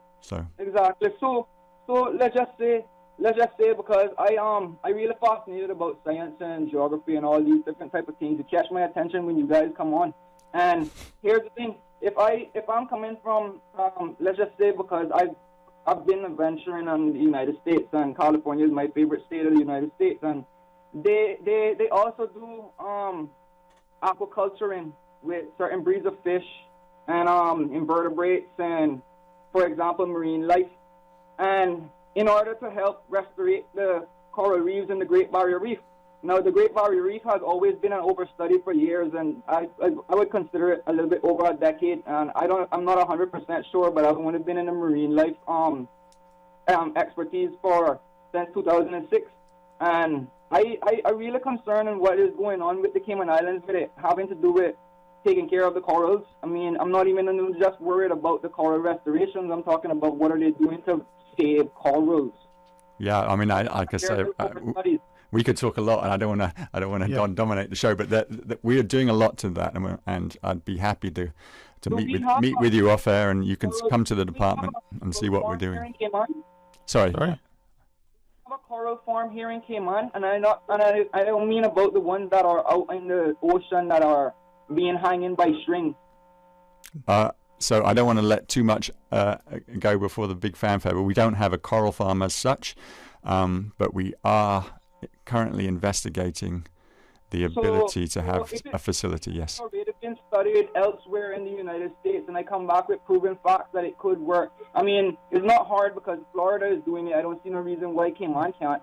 If it would help, in these... And Dominican Republic has been doing it for decades as well, so I don't see any reason why Cayman can't. Puerto Rico has been doing it for decades as well. I don't see why Cayman can't. Mexico as well has been doing it, so I don't see why Cayman can't. Yeah. Is it that the lack of intelligence in the Cayman Islands is what they're needing? Yeah.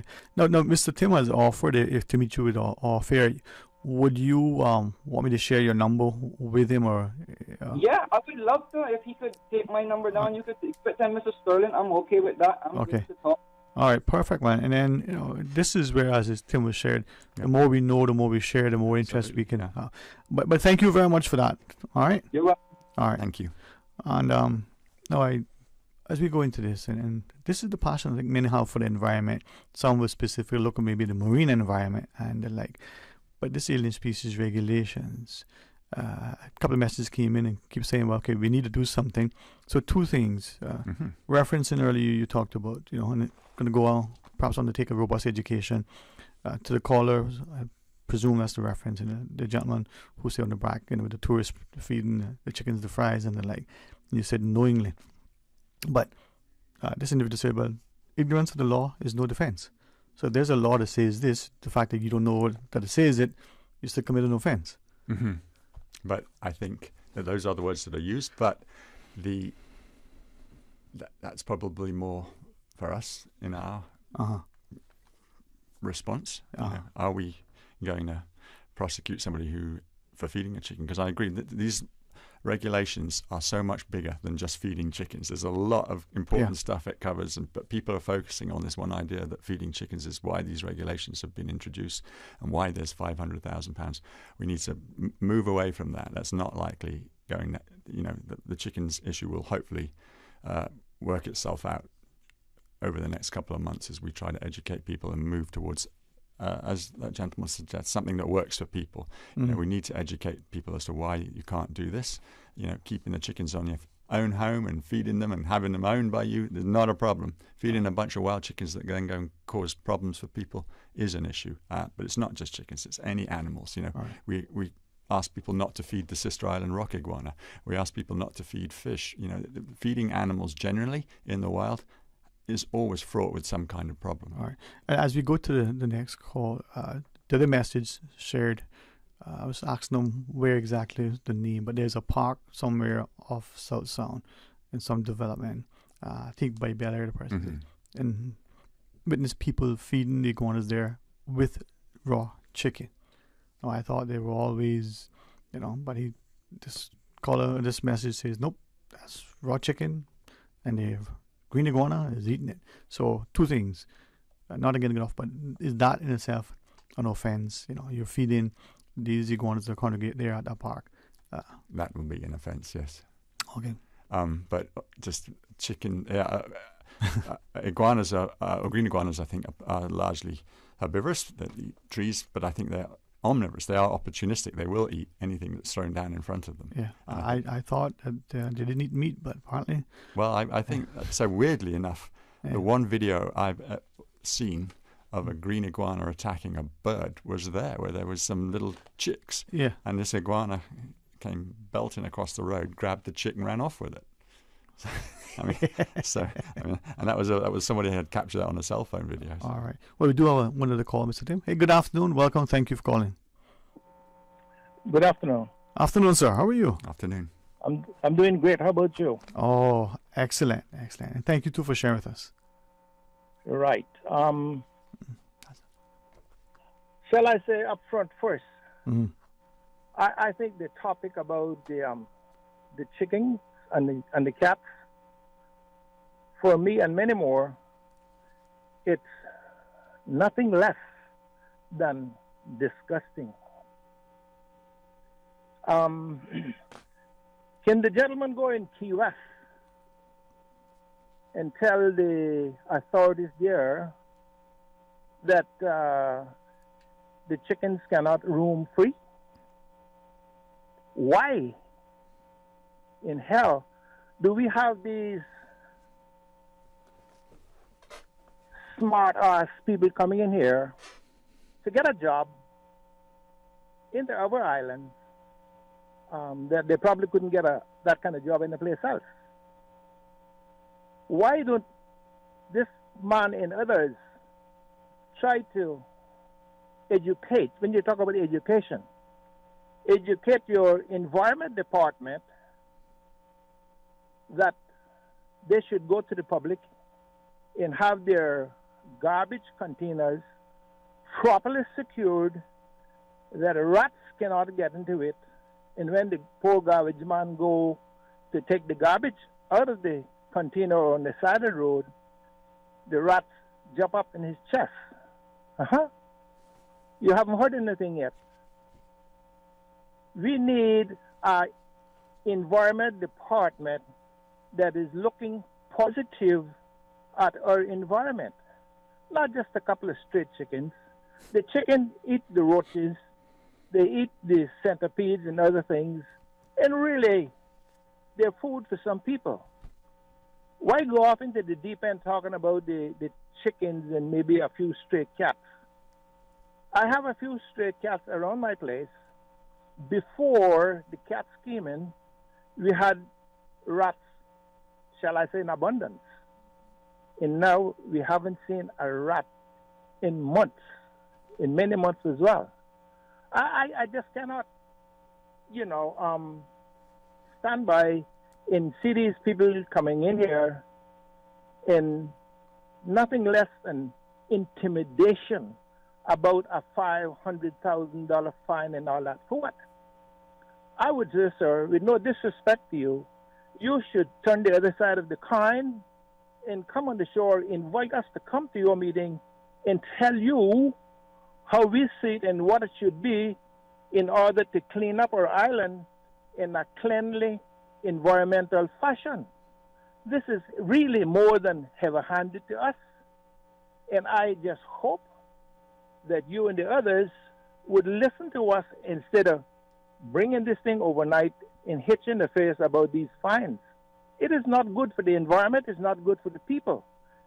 And sooner or later, but sooner than later, if something is not done, I will say so publicly, people are encouraging violence in this island. Remember, we have never had anything like a revolution. But all the things are going off in a positive way that's what we were really looking up to. So just think about what you do before you bring this to the public and say, this is what you're going to get, because it's very unsatisfactory. Thank you so much and have a pleasant day. Thank you. All right, thanks very much. Yeah, I mean, the gentleman raises a lot of issues. Of course, we can't go to other jurisdictions and inflict our will on people without them wanting it to happen. And I would just say that these laws have come from a lot of educated people in the Department of Environment and people that have done work, and they're largely Caymanian people. They're obviously then passed by our regulators and legislators. So this is a homegrown piece of legislation. This is not an international imposition that people are putting up, are forcing on us. This is something that we recognize locally we need to do, and we're pushing forward to it. I concur with his idea that, garbage disposal and all that needs proper education, and that's Department of Environmental Health, and I'm sure they're working on that. And just to say that, people have got, it's unfortunate that these regulations deal with so much more than simply chickens and $500,000. And I agree that to somebody may seem as a personal affront if you believe that that's all it's about, but it isn't. There is much bigger issues that are being addressed by this legislation and these regulations, and I'm hoping that we'll do a better job of educating people as to why we need them, which is actually the point. We really do need this. I want to come back to that. I know you're going to give us a few extra minutes. Thank you for that. One of our messages, this is what is shared. It says, did the DOE consider working with the Department of Agriculture and Earth Agriculture Society to encourage young people, or just people in general, to take up chicken farming? So, DOA have we've got a good relationship with them. We do work with them. They were involved in our CAT program. They're collaborating on this international grant I mentioned about. So we have a good working relationship with them. Like I say, this focus on chickens is disproportionate to what we're about. So no, we haven't sat down and talked about a chicken farm. I'm sure DOA have got that firmly under control and know what they need. I know people have proposed farms in the past, and we, through our regulatory role of reviewing applications, have seen that, including things like ostrich farms and various other weird and wonderful ideas. But yeah, no, we haven't thought about a kind of a chicken farm. But I mean, it's what's needed. We can't have these animals roaming free. As you shared, the regulations go beyond the chickens. That may be the consequence, but the fine is not just for feeding chickens, but the cats as well.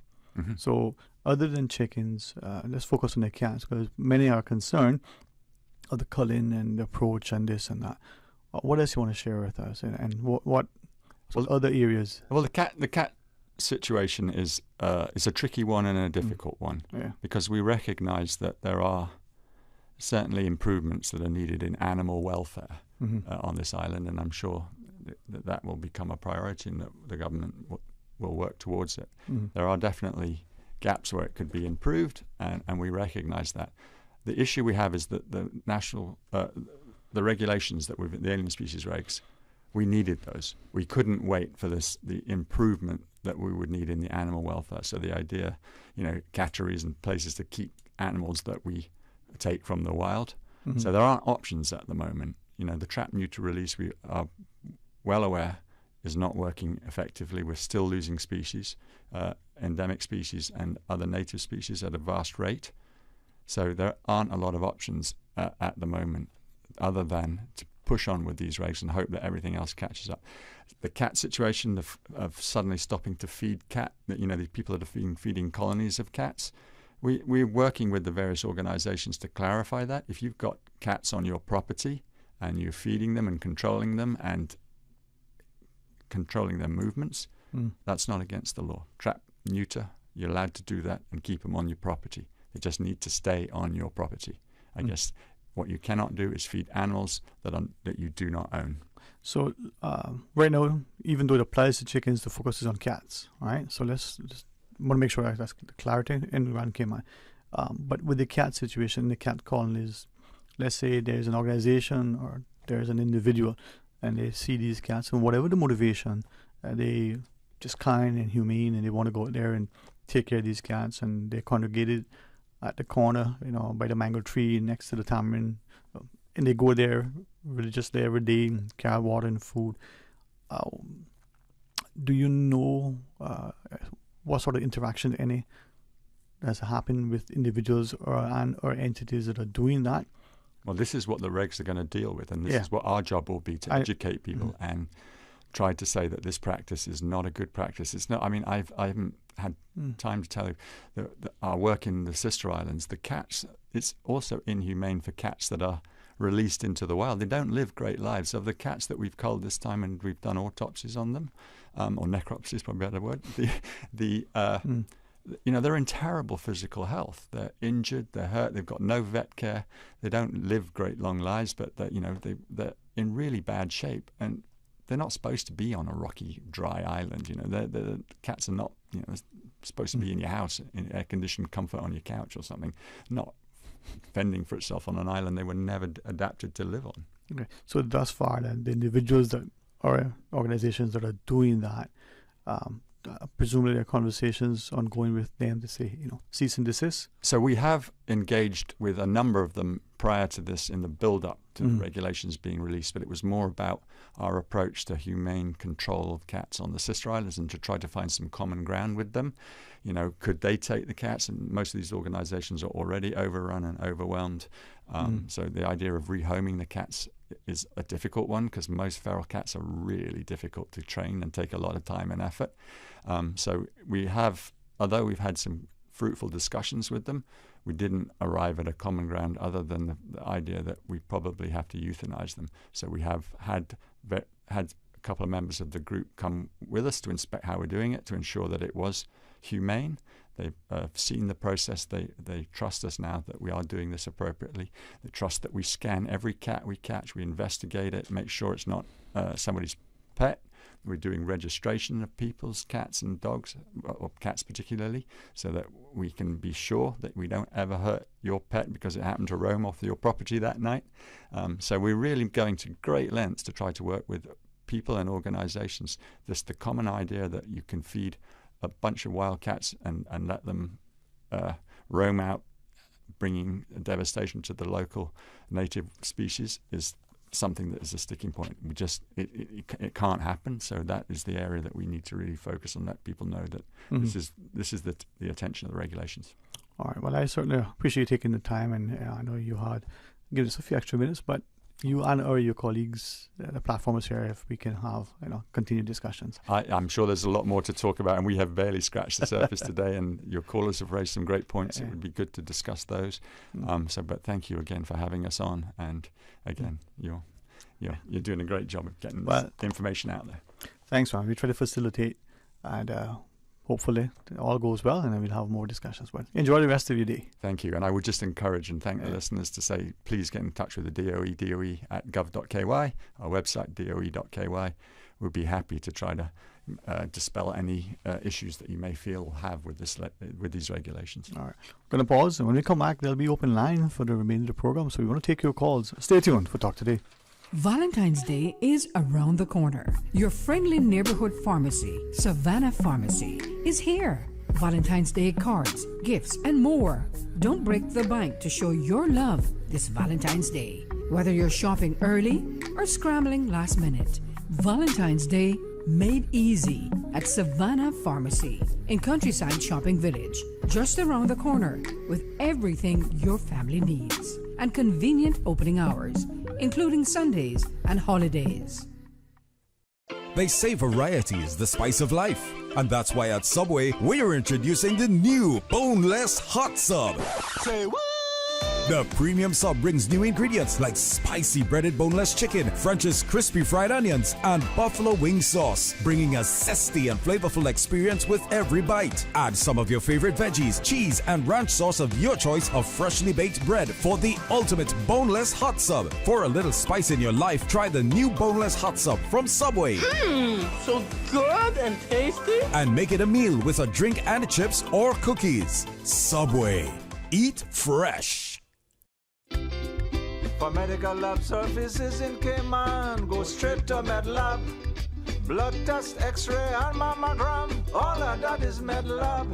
Affordable fees and friendly service, a full professional team. MedLab is always comfortable, MedLab is always clean. For medical lab services in Cayman, MedLab. February is here. Don't let the motivation fade. The MedLab team would like to encourage you to stick with your 2023 resolutions.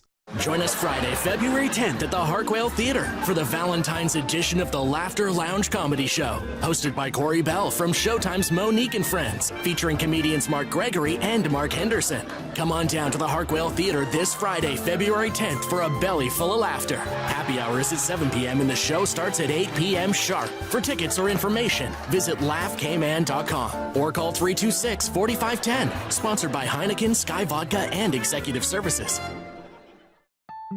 The offices of dermatologist Dr. Dwayne Porter will be taking appointments from February 13th to 18th at his Crew Road Clinic. Clinic appointment slots are limited. Whether you're seeking advanced skincare, Botox, filler, cosmetic skin enhancements, or simply looking to reduce wrinkles, Dr. Porter offers a full-service dermatology and dermatological surgery practice. For more information, email dr.porterkman@gmail.com or call 946-9020 to book your appointment today. That is 946-9020.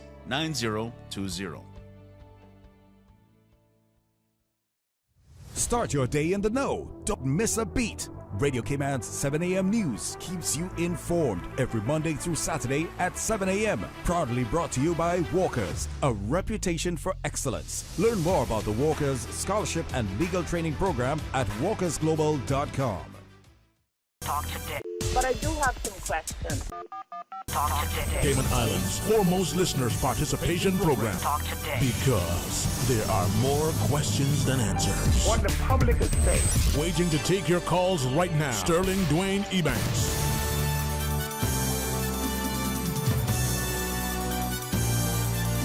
Hey, good afternoon and welcome back. Thanks again to Tim Austin from the Department of Environment. That's Deputy Director for sharing a few minutes with us. It's going to be open line. We want you to call. We can continue discussion on any topic you wish. You want to introduce something new, continue the vein as well. So that's fine. That's fine. It's about listening and sharing, trying to learn. Hopefully, maybe at times a bit of laughter. 949-8837, 949-6990. Or toll free 1-800-534-8255. Or you can WhatsApp 925-3261. You know, Jim Cliff talks about many rivers to cross. Well, we have a few paths to give you access to our airwaves so you can share your sentiments with the rest of us. It's important that we have that chance to chat. As soon as my good friend gets seated and settled, we'll be able to, engage you directly. 949-8037, 949-6990, or 1-800-534-TALK. Had an interesting last couple of days, and in particular the last few hours even of in the early part of this day, relative to many expressing concerns about a few things, and we'll get to that. But let's take this call. Welcome, good afternoon, thanks for calling.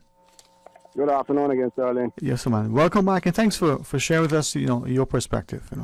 Yeah, man. Yeah, it's just something that need to be taken care of. So I hope they come to a solution soon. But we need to get some solution where we can get off of this topic about cat and dog and chicken and everything else, on and bird and everything else. We need to focus more on the life of people here in the Cayman Islands. I wanted to topic on that because it was the right man right there then that mentioned it, but it wasn't the time and the place. So hopefully next time he be on, I can ask him the question. But I wanted to mention today, anyhow, when I called about the situation with how the government treating us here in this country and how we supposed to survive as a people. And speaking of that, Jim McCliff did say many rivers to cross, but now we can't even cross our sea no more because they took that from us now too. So the survival of the ocean is what I want to speak about. And I am so disheartened to know that we have people that come from foreign, they come here and stop us from living the way that we're supposed to live. We can't constantly eat chicken, Sterling. We can't constantly eat pork. We have to eat, and we can't constantly eat beef. We have to have some sort of fish in our diet. And these things they had taken from us. Literally, they had taken the ocean from our way of living here in the Cayman Islands. And it's heartening to know that I can't show my two young boys, they're not boys no more, the young men now, the way I was taught to catch grouper from the ocean. I can't show them.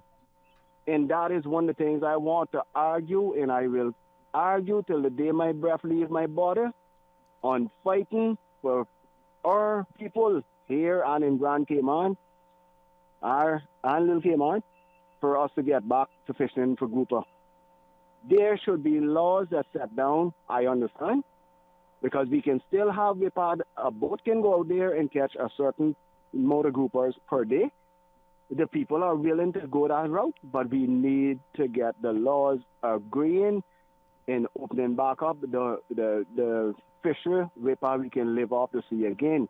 We can't continue to live like this, Sterling, because what more are they going to take from us? We have absolutely nothing left for us as Caymanians to call our own. And like what our gentleman said, why do we have to get foreign people to come from Britain and everywhere else to come and dictate how we got to live? We can't go there and dictate how they live. Why is our government allowing these restrictions on the people? Listen, Sterling, this is the thing I want to get across to the people in the Cayman Islands that are listening. We put them there for them to help us, Sterling. That's why we put them there, We didn't put them there to get their big money every month. We put them there because the people of the Cayman Islands need help. And when they were sitting up there behind that podium, they were crying their eyes. One old woman had said, "No, since you're crying your alligator tears," that was what were coming out of their eyes, darling. It wasn't facts. It wasn't of love. It wasn't of care. It was pure crocodile tears. Fake is what that means. Fake tears. For us to be fooled to go and put an X there for them to get back where they are today. They never helped us. They still haven't helped us. They have brought more laws against us than what other countries bring against their foreign people coming into their country. We have slipped away from who we are. How this generation now, how they got to tell their generation what we are, where we came from? We don't even know anymore, Sterling, what we was. And these things that they take from us, I hope and to pray to God that somebody listening will open back the doors where Caymanians can live as Caymanians again. How would we do that? I mean, as I listen to you, you are, hitting on a number of things, but for some, they may not necessarily get the context. And I don't think anyone should leave misunderstanding that you are not interested in the environment or the welfare of animals and plants and like. But how do we get to a space where in Cayman, Caymanians can not just have a livelihood, but a quality of life, a sense of safety and security, and not just the prosperity for now, but for the future? Sterling, I don't know the way, and I all respect to you. I don't know how the way you was raised, but how I was raised, and I don't think me and you were far apart with age, according to how I'm hearing your voice. And I mostly judge people according to their voice, and I can dictate how old they is. What I'm trying to say is how my father taught me. If I go to a fruit tree, when this is how I was raised going to the bluff, because there wasn't very much fruit trees that you can pick off every tree to eat something. But the trees that he knew we could eat off in order to get to the ground where he was going to cultivate for the day or for the first thing in the morning, he would stop us to the tree and say, only eat what you need. See something for tomorrow. That's the way it is. Exactly. Yeah. That is what we have done in our islands here all our life. Here and Grand Cayman. And anybody listening in West Bay, anybody listening in Georgetown, Bordentown, Northside, Easton, Little Cayman, and all this island here can agree. We were given a good example, right? He was setting a good example. In other words, Sterling, that again, he was setting an example for me. When he passed this world, I could have something that I could pass on to mine. Right. We not got nothing to pass on to us. Yeah. But this is, and thank you for sharing that, highlighting it for some, long before there were marine conservation laws and like, nobody's suggesting, that people didn't misuse or abuse things or perhaps, at that point in time, make some missteps relative to trees and plants and animals and what have you. But for the most part, I think what waste not, want not. We took care of the plant because we wanted the fruit for as long as possible, right? You couldn't take a certain fish, unless they were a certain size. There was a healthy respect that they instilled in us that we, try to instill in our children. But then I'm asking that, as you were speaking, I was reading a message that was sent in by one of our listeners, and this individual shares basically that the pace of development, whether we refer to critical habitat loss or this or that, it's a word this person writes that's been either overused, misused, and certainly probably not even definitively quantified. Sustainable, what is that? Where is that found? What do we mean by that? And this person shares that the inference sometimes is that, we do it this way because it's sustainable, but it's only for these people and not for you. Gives us as two examples. One, you get a $100,000 electric vehicle duty free. You bring one in for $10,000. You pay a certain, do the percentage. They both are licensed at the same amount. But then, what is the environmental cost for mining and manufacturing all the materials that go in to producing that electric vehicle? And then the second point in the message is simply that we're okay to preserve here because it benefits these individuals, but let's heavily overdevelop here because they can enjoy it, and it's not just in the Cayman context. It gives a few other thoughts of what's happening across the globe. So maybe it's more than what we see and what we're hearing and perhaps what we're understanding. Well, one point you read out there is about it ain't for us. Darling, that sums it up all right there. You didn't even have to read no more. It is not for us. I will tell you, like what one English policeman told me when he was leaving here. And my father always used to tell me things, but I'm not going to that. You know what he told me before he left? He said, the laws are not here to protect you. You were talking about me.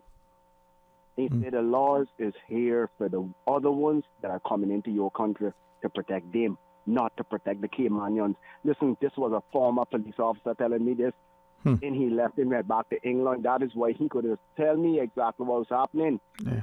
Well, if you look... I understand the fact of that, Sterling, because G can clearly see that this government is, or in all the governments, it doesn't matter. The former one wasn't for us. This one ain't for us. And who else come in? They're not going to be for us.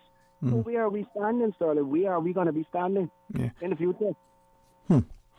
It's interesting, as you say that, I'm thinking back to, I believe the legislation exists now, that if a particular crime is committed in a particular area, it'll attract a much heavier sentence, imprisonment, fine, and the like, than if it was done. So, for instance, in the 7 Mile Beach tourist area versus in Windsor Park or some part of West Bay or East End.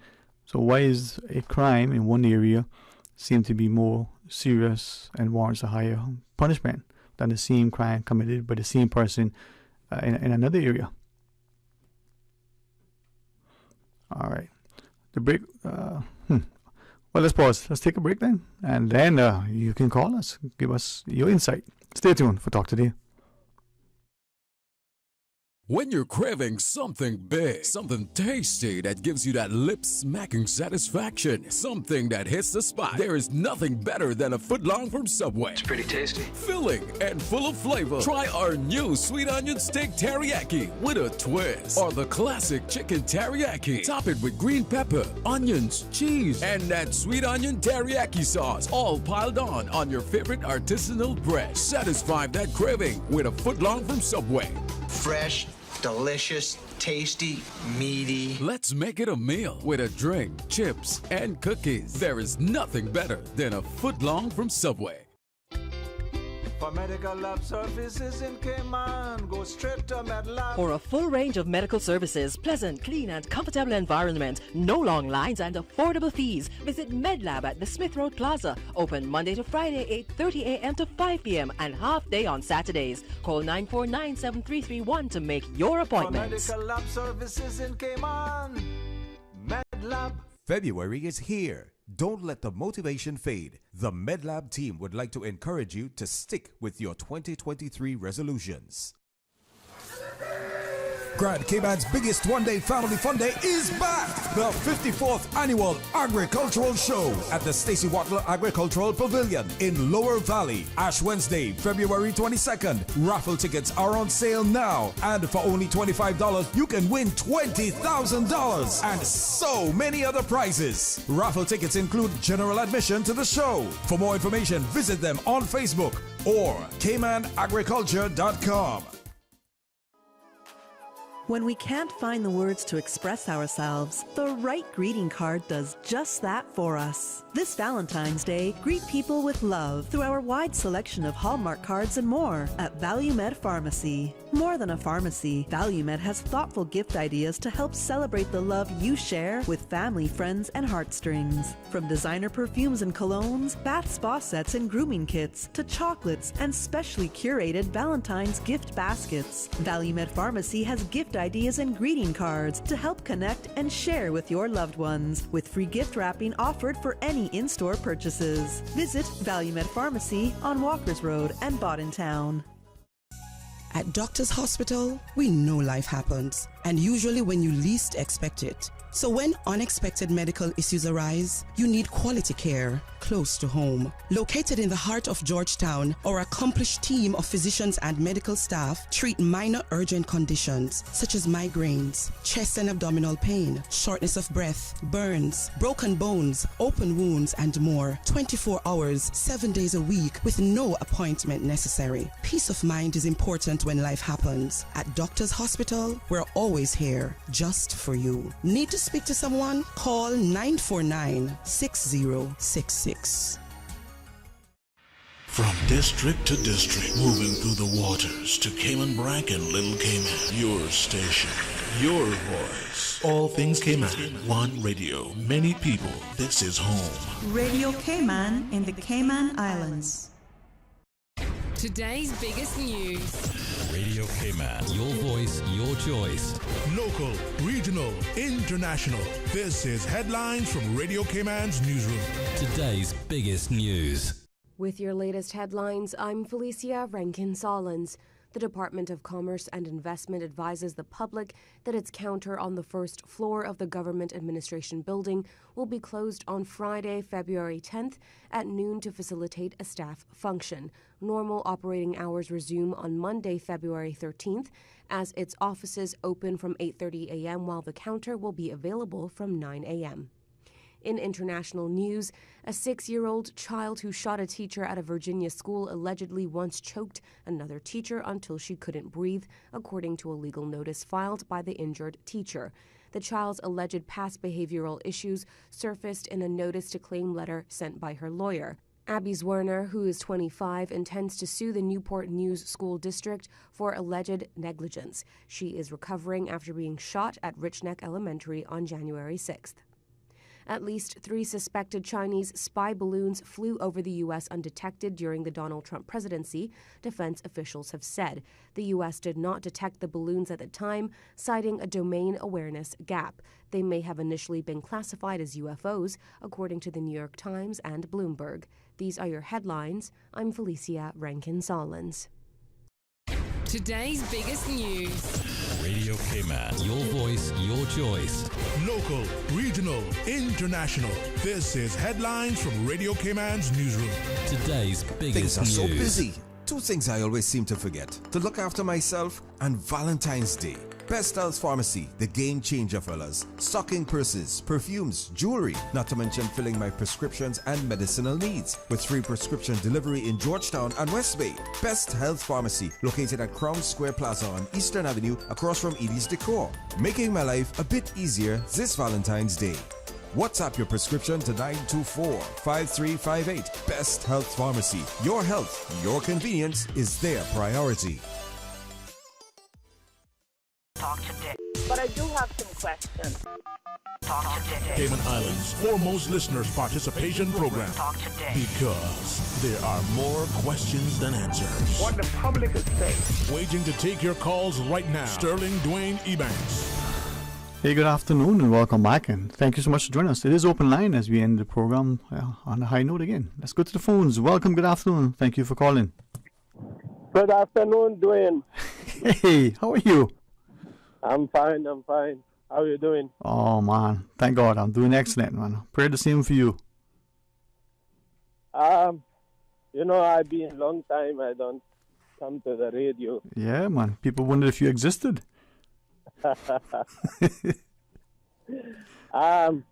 No, but really I shocked from this stupid decision taken by government that who feed chicken gonna get fined.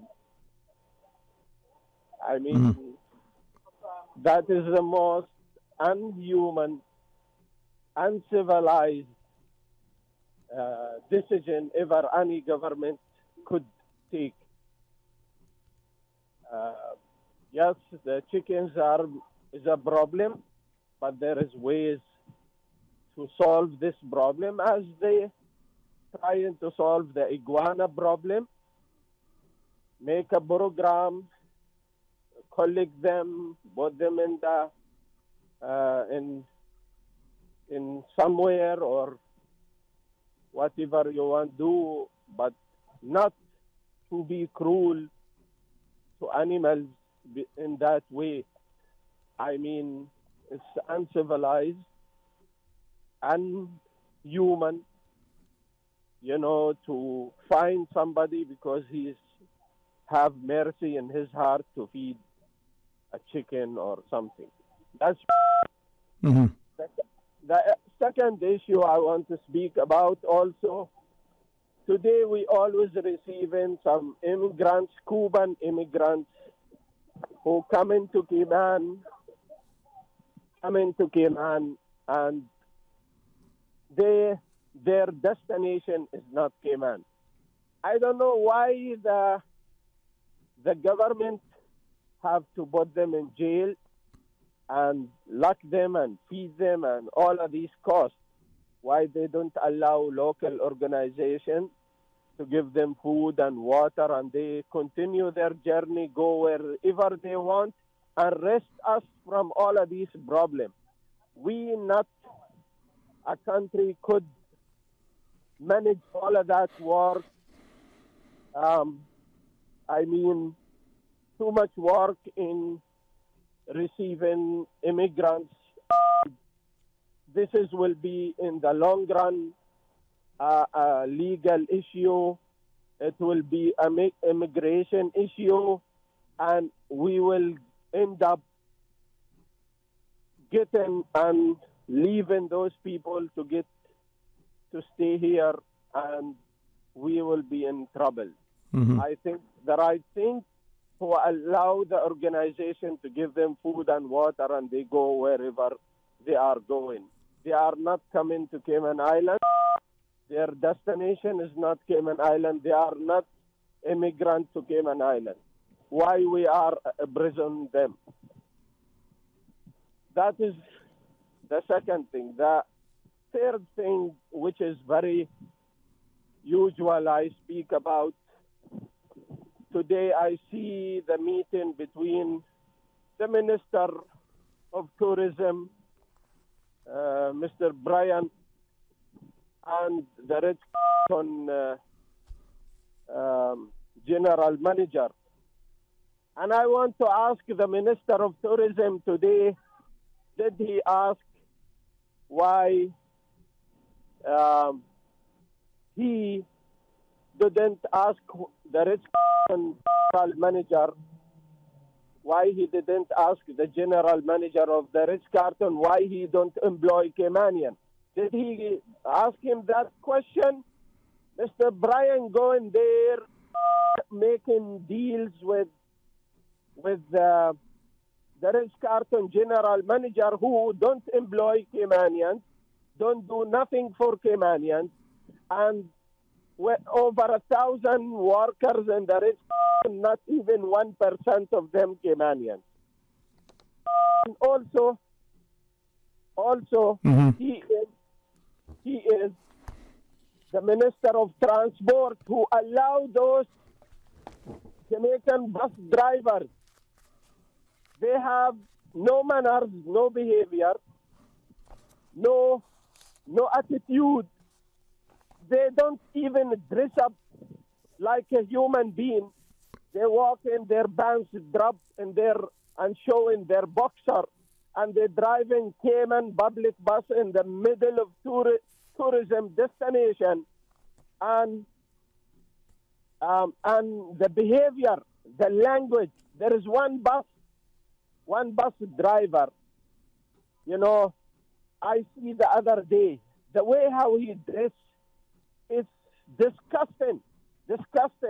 Like he is walking his pants in the middle of his leg. How would they allow those Jamaican drivers in Cayman to behave that way? How they allow them? We are a tourist destination. The buses, they turn from front of Budin Town Police Station and come back to town, or they go over Globe Bar and they turn from there, or they park there. They have no manners and no behavior. Well, maybe as you continue to share up, maybe something that as you recognize the proper deportment decorum and the dress coding was part of it, but also the general public looking at it, and subscribing to those who provide them the safest, more effective route. But thanks for that one. Let's take the other caller. Hey, welcome. Good afternoon. Thank you for calling. Hello. Good afternoon. Yeah, Mr. Sterling. Hey, what's up, man? I'm just trying to eat some cheese bread while I'm listening to this. Wow, boy. So, you know how that goes. I can try and moderate my voice a little bit more and let's have a conversation. Mm-hmm. Right? The ganja, right? I want to know, is there anything new that we need to know about with the ganja regulations when they coming in about this decriminalization? In what sense? I mean, make sure that I understand what you're asking me specifically before I. Right, because for my defense, and there's a guy by the name of Wiz Khalifa. A lot of people should know who he is. He's a rapper in the United States, and California is my state, right? So, this guy Wiz Khalifa stated on Twitter, out of nowhere, people got this whack. What was the other word? In 1970s agenda that weed makes you lazy, and I'm not letting that get pushed. So, is there any logical reason for the stigma of the fact that ganja in the Cayman Islands is illegal for any real reason, or is it just because we're following protocols of a certain law that we cannot comprehend? All right. So to maybe answer the first thing I thought you were asking, what is your understanding now regarding the use of ganja? Other than, well, just general, what is your understanding of it now? Is it legal? Is it illegal? Can you do it? Can you not do it? What's your understanding? Exactly my point. Isn't it supposed to fall in the category of like a human right? Is it? It should be. All right. The reason why I'm asking is that, and we're trying to put together, some sort of discussion, but it's been a bit of a challenge for understandable reasons. It would appear. Right now. I say you're talking to the right man about those questions. It would appear that a number of us, of the people who live here, I only want to call them citizens because that may have a particular. Call them local. So those who live and work here, so those who are here in this country, not only those who visit, and that seems to be an issue as well, that it's okay, it's accepted that you can smoke for personal use, right? Seemingly, some have shared that now that we're going towards a referendum again, people don't know, and I want to say this to stress based on what Mr. Austin shared earlier, with respect to the alien species regulations, if they knowingly feed these cats and chickens, many would share, well, ignorance of the law is no defense. So I reference that in that context to speak to this issue with the ganja. So some were thinking, hey, it's okay, I can freely do this. It's not an offense. It's not a big issue. I won't go to jail for it. There are others who have alleged that given the other serious issues that may be the emphasis by police and other authorities isn't so much on enforcing this thing, because it's going to probably be at some point in time legalized or otherwise treated in a way that is more accepted. Now, why I want to ask you what you thought. Given that growing perception or misconception, it would seem that some people may end up getting caught off guard. But the other point... Go ahead. No, what you were saying. Okay.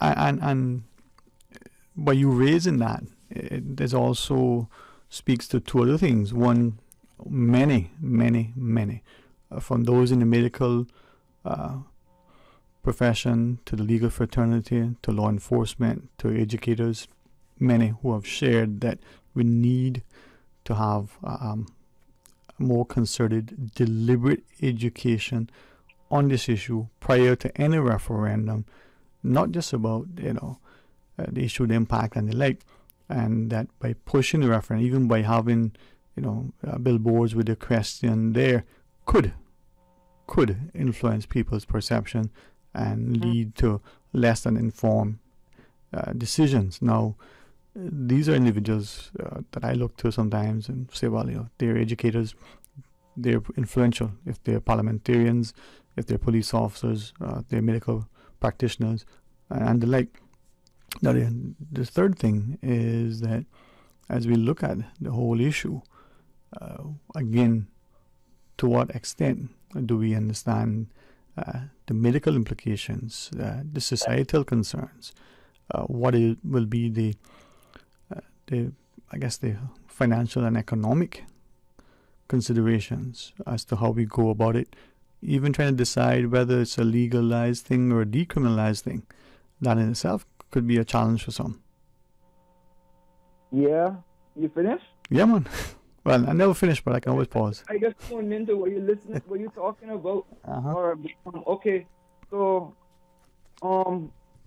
when I speak about this, right, I think about people that go out for fun and they enjoy their night out, and half of them don't remember a part of the things that they did last night. And I won't victimize any individuals at all. So if I risk offending anybody in the listening program, they are my apologies in the beginning. But if I'm a ganja smoker prescribed in the state of America, where it's legal and no means to be prescribed anymore, and I have a right to smoke as much as I need or I can, and recreationally, so I don't need to be prescribed by a doctor how much times I can smoke a day, if needed, to moderate my temper. Let's just say I have a mental disorder. It has not been prescribed yet by a psychiatrist, or I don't know who it is that says so. And I take it upon myself realizing I have an issue, not just saying it's mental, but physical as well. Right? Because if they say it's laziness is some of this excuse why they do not want the public to pursue in such an activity, that's against my human rights, because if I feel like I don't need to do anything today, I'm just not going to. I mean, do I have to work all day in my life? I don't think so. Now, if I say that the decriminalization of the ganja is going to confuse the whole entire system spectrum that we are in right now if they do not just immediately legalize it with the proper manner and the terms that they need to go by, because implementing a law, I guess, would be a very hard task for people to comprehend, especially if they don't understand some of these codes when they say section this and section that, because now we're going to have to study this.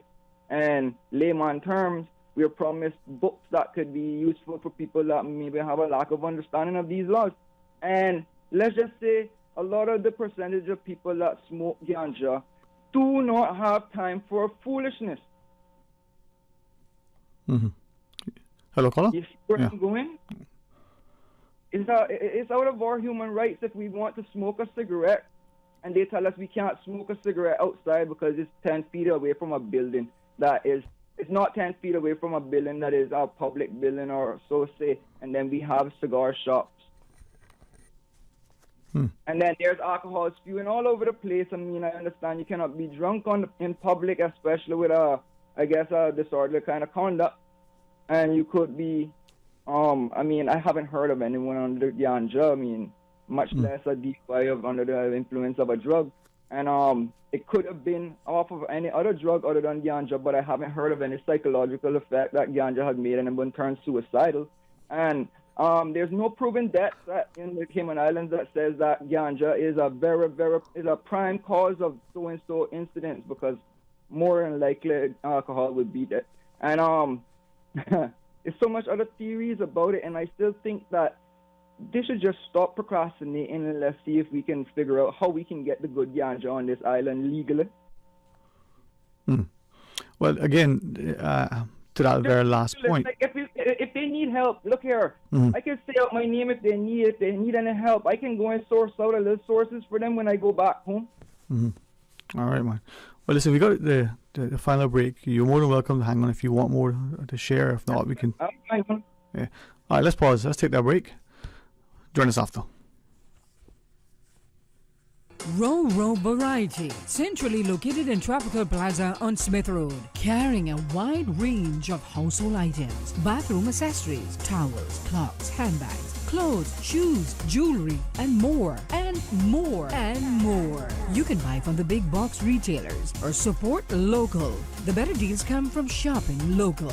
Ro Variety Store, Tropical Plaza, Smith Road. Telephone 924-9553. Valentine's Day is around the corner. Your friendly neighborhood pharmacy, Savannah Pharmacy, is here. Valentine's Day cards, gifts, and more.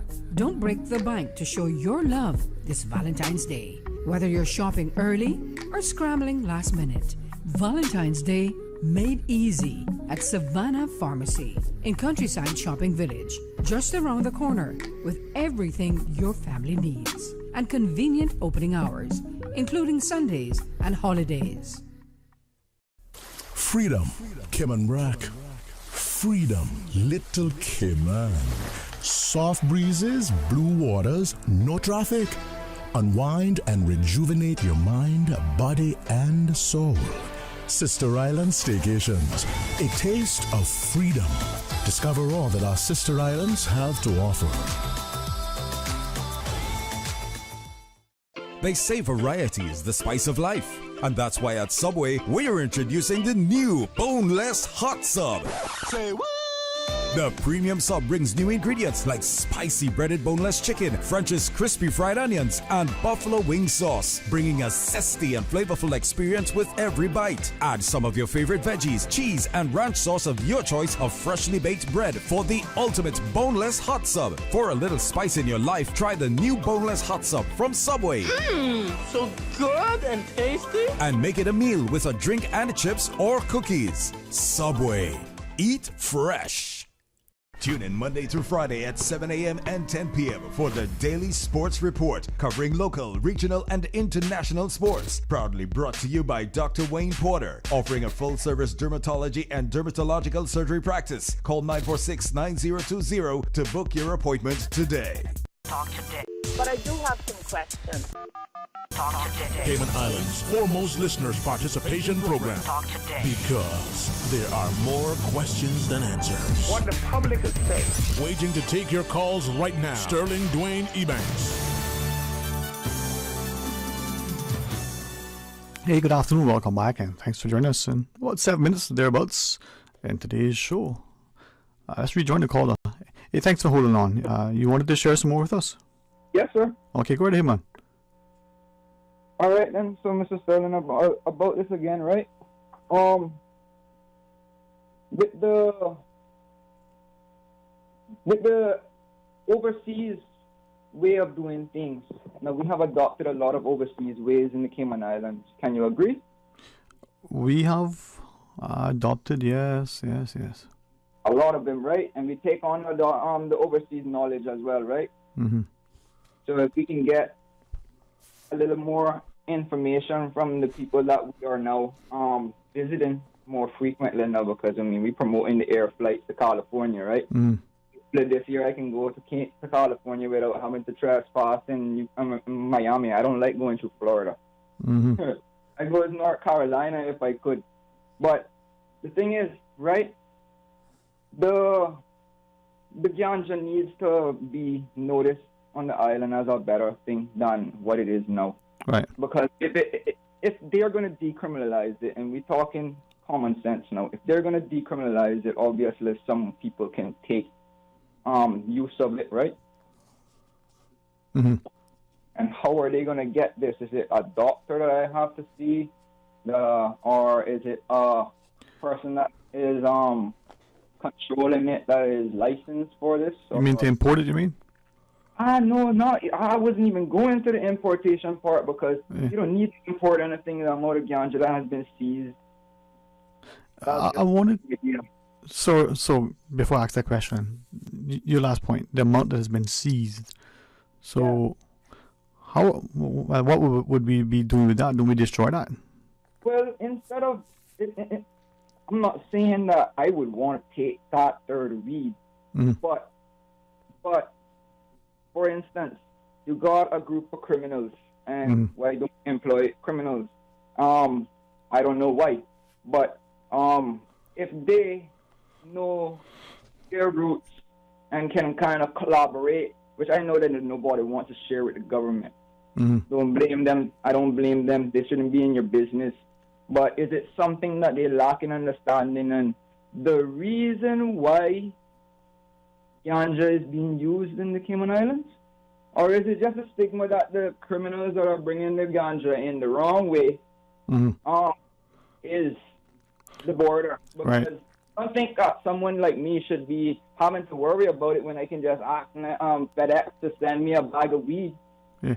Let me ask, right? And again, this is perhaps where I speak to the people who shared, and the importance of some sort of education long before we even consider legislation, and in particular a referendum.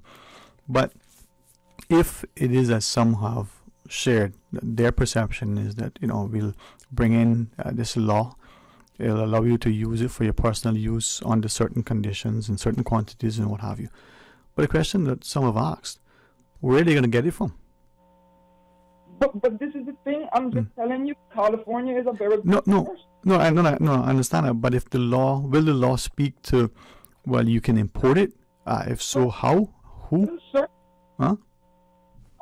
I mean, I can kind of understand what you're talking about, right? But is it a complication in where we get in this?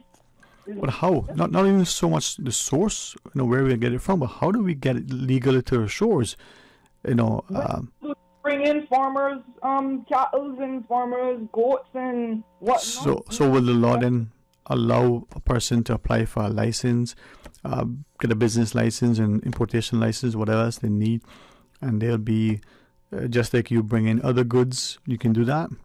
If so, why don't we look at our own farming, growing it ourselves, quality control, potential employment. We already seen what it did to Elvis. Yeah, but I mean, it's kind of why I'm asking that is, and I do apologize, I haven't taken any keen interest in it as yet. I haven't done any great reading about it from any perspective.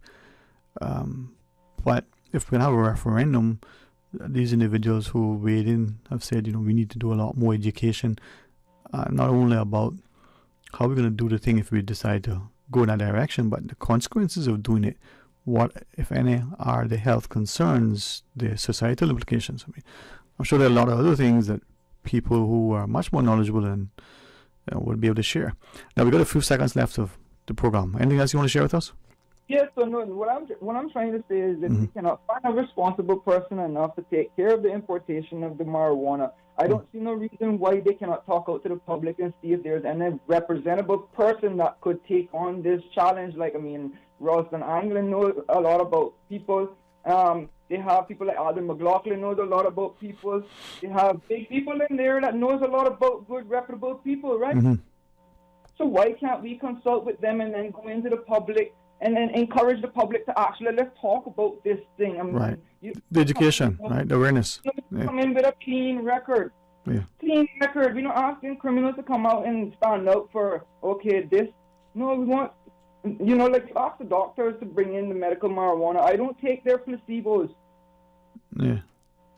Well, I've known people that have this prescribed medication, and I dabble into it freely because I'm not paying for this. But if you're taking it under a prescription, let me dabble into it. And it doesn't affect you any differently. Yeah. Well, I think for first-hand experience, sir. Yeah, man. Yeah. Again, this is where that sort of... All in the mind, yo. It's all in the mind. It's all in the mind. The mind is indeed very powerful, man. All right. Yeah, all man be persuaded by his own mind. Yep. Hey, thank you. That's human. Yeah, man. Hey, thanks very much, all right? Again, like that caller, there are probably many others who have questions. They may be very much persuaded in one direction or the other. They may just be unsure, but we're looking for greater awareness, education, for their own edification. And again, this is where public discourse, dialogue, and to a great extent, that sort of engagement will benefit us all. Well, I'm told by the calendar that it's a Wednesday, so we got a buzz tomorrow. Be a part of that discussion. Want you to join us for Talk Today right after the midday news. We've got some good things in store. Let's start it off maybe with a little bit of laughter. We have a very intriguing guest who will make her way again to our studios. Looking very, very much forward to that engaging, enlightening discussion. So, something planned for Friday, but I'll tell you about that tomorrow. But tomorrow, join us, man. It's going to be an amazing show with a spectacular guest who's going to keep us, very much, intrigued. That's tomorrow. Until then, be blessed. Talk Today is brought to you by Subway, open 24 hours in Countryside, Anderson Square in Georgetown, and Centennial Towers in West Bay. And by the Ministry of District Administration, Tourism and Transport. Explore your history, explore your land, explore your sister islands. MedLab in Smith Road Plaza, your complete medical laboratory solution. Call 949-7331. And Savannah Pharmacy in Countryside Shopping Village, convenient opening hours including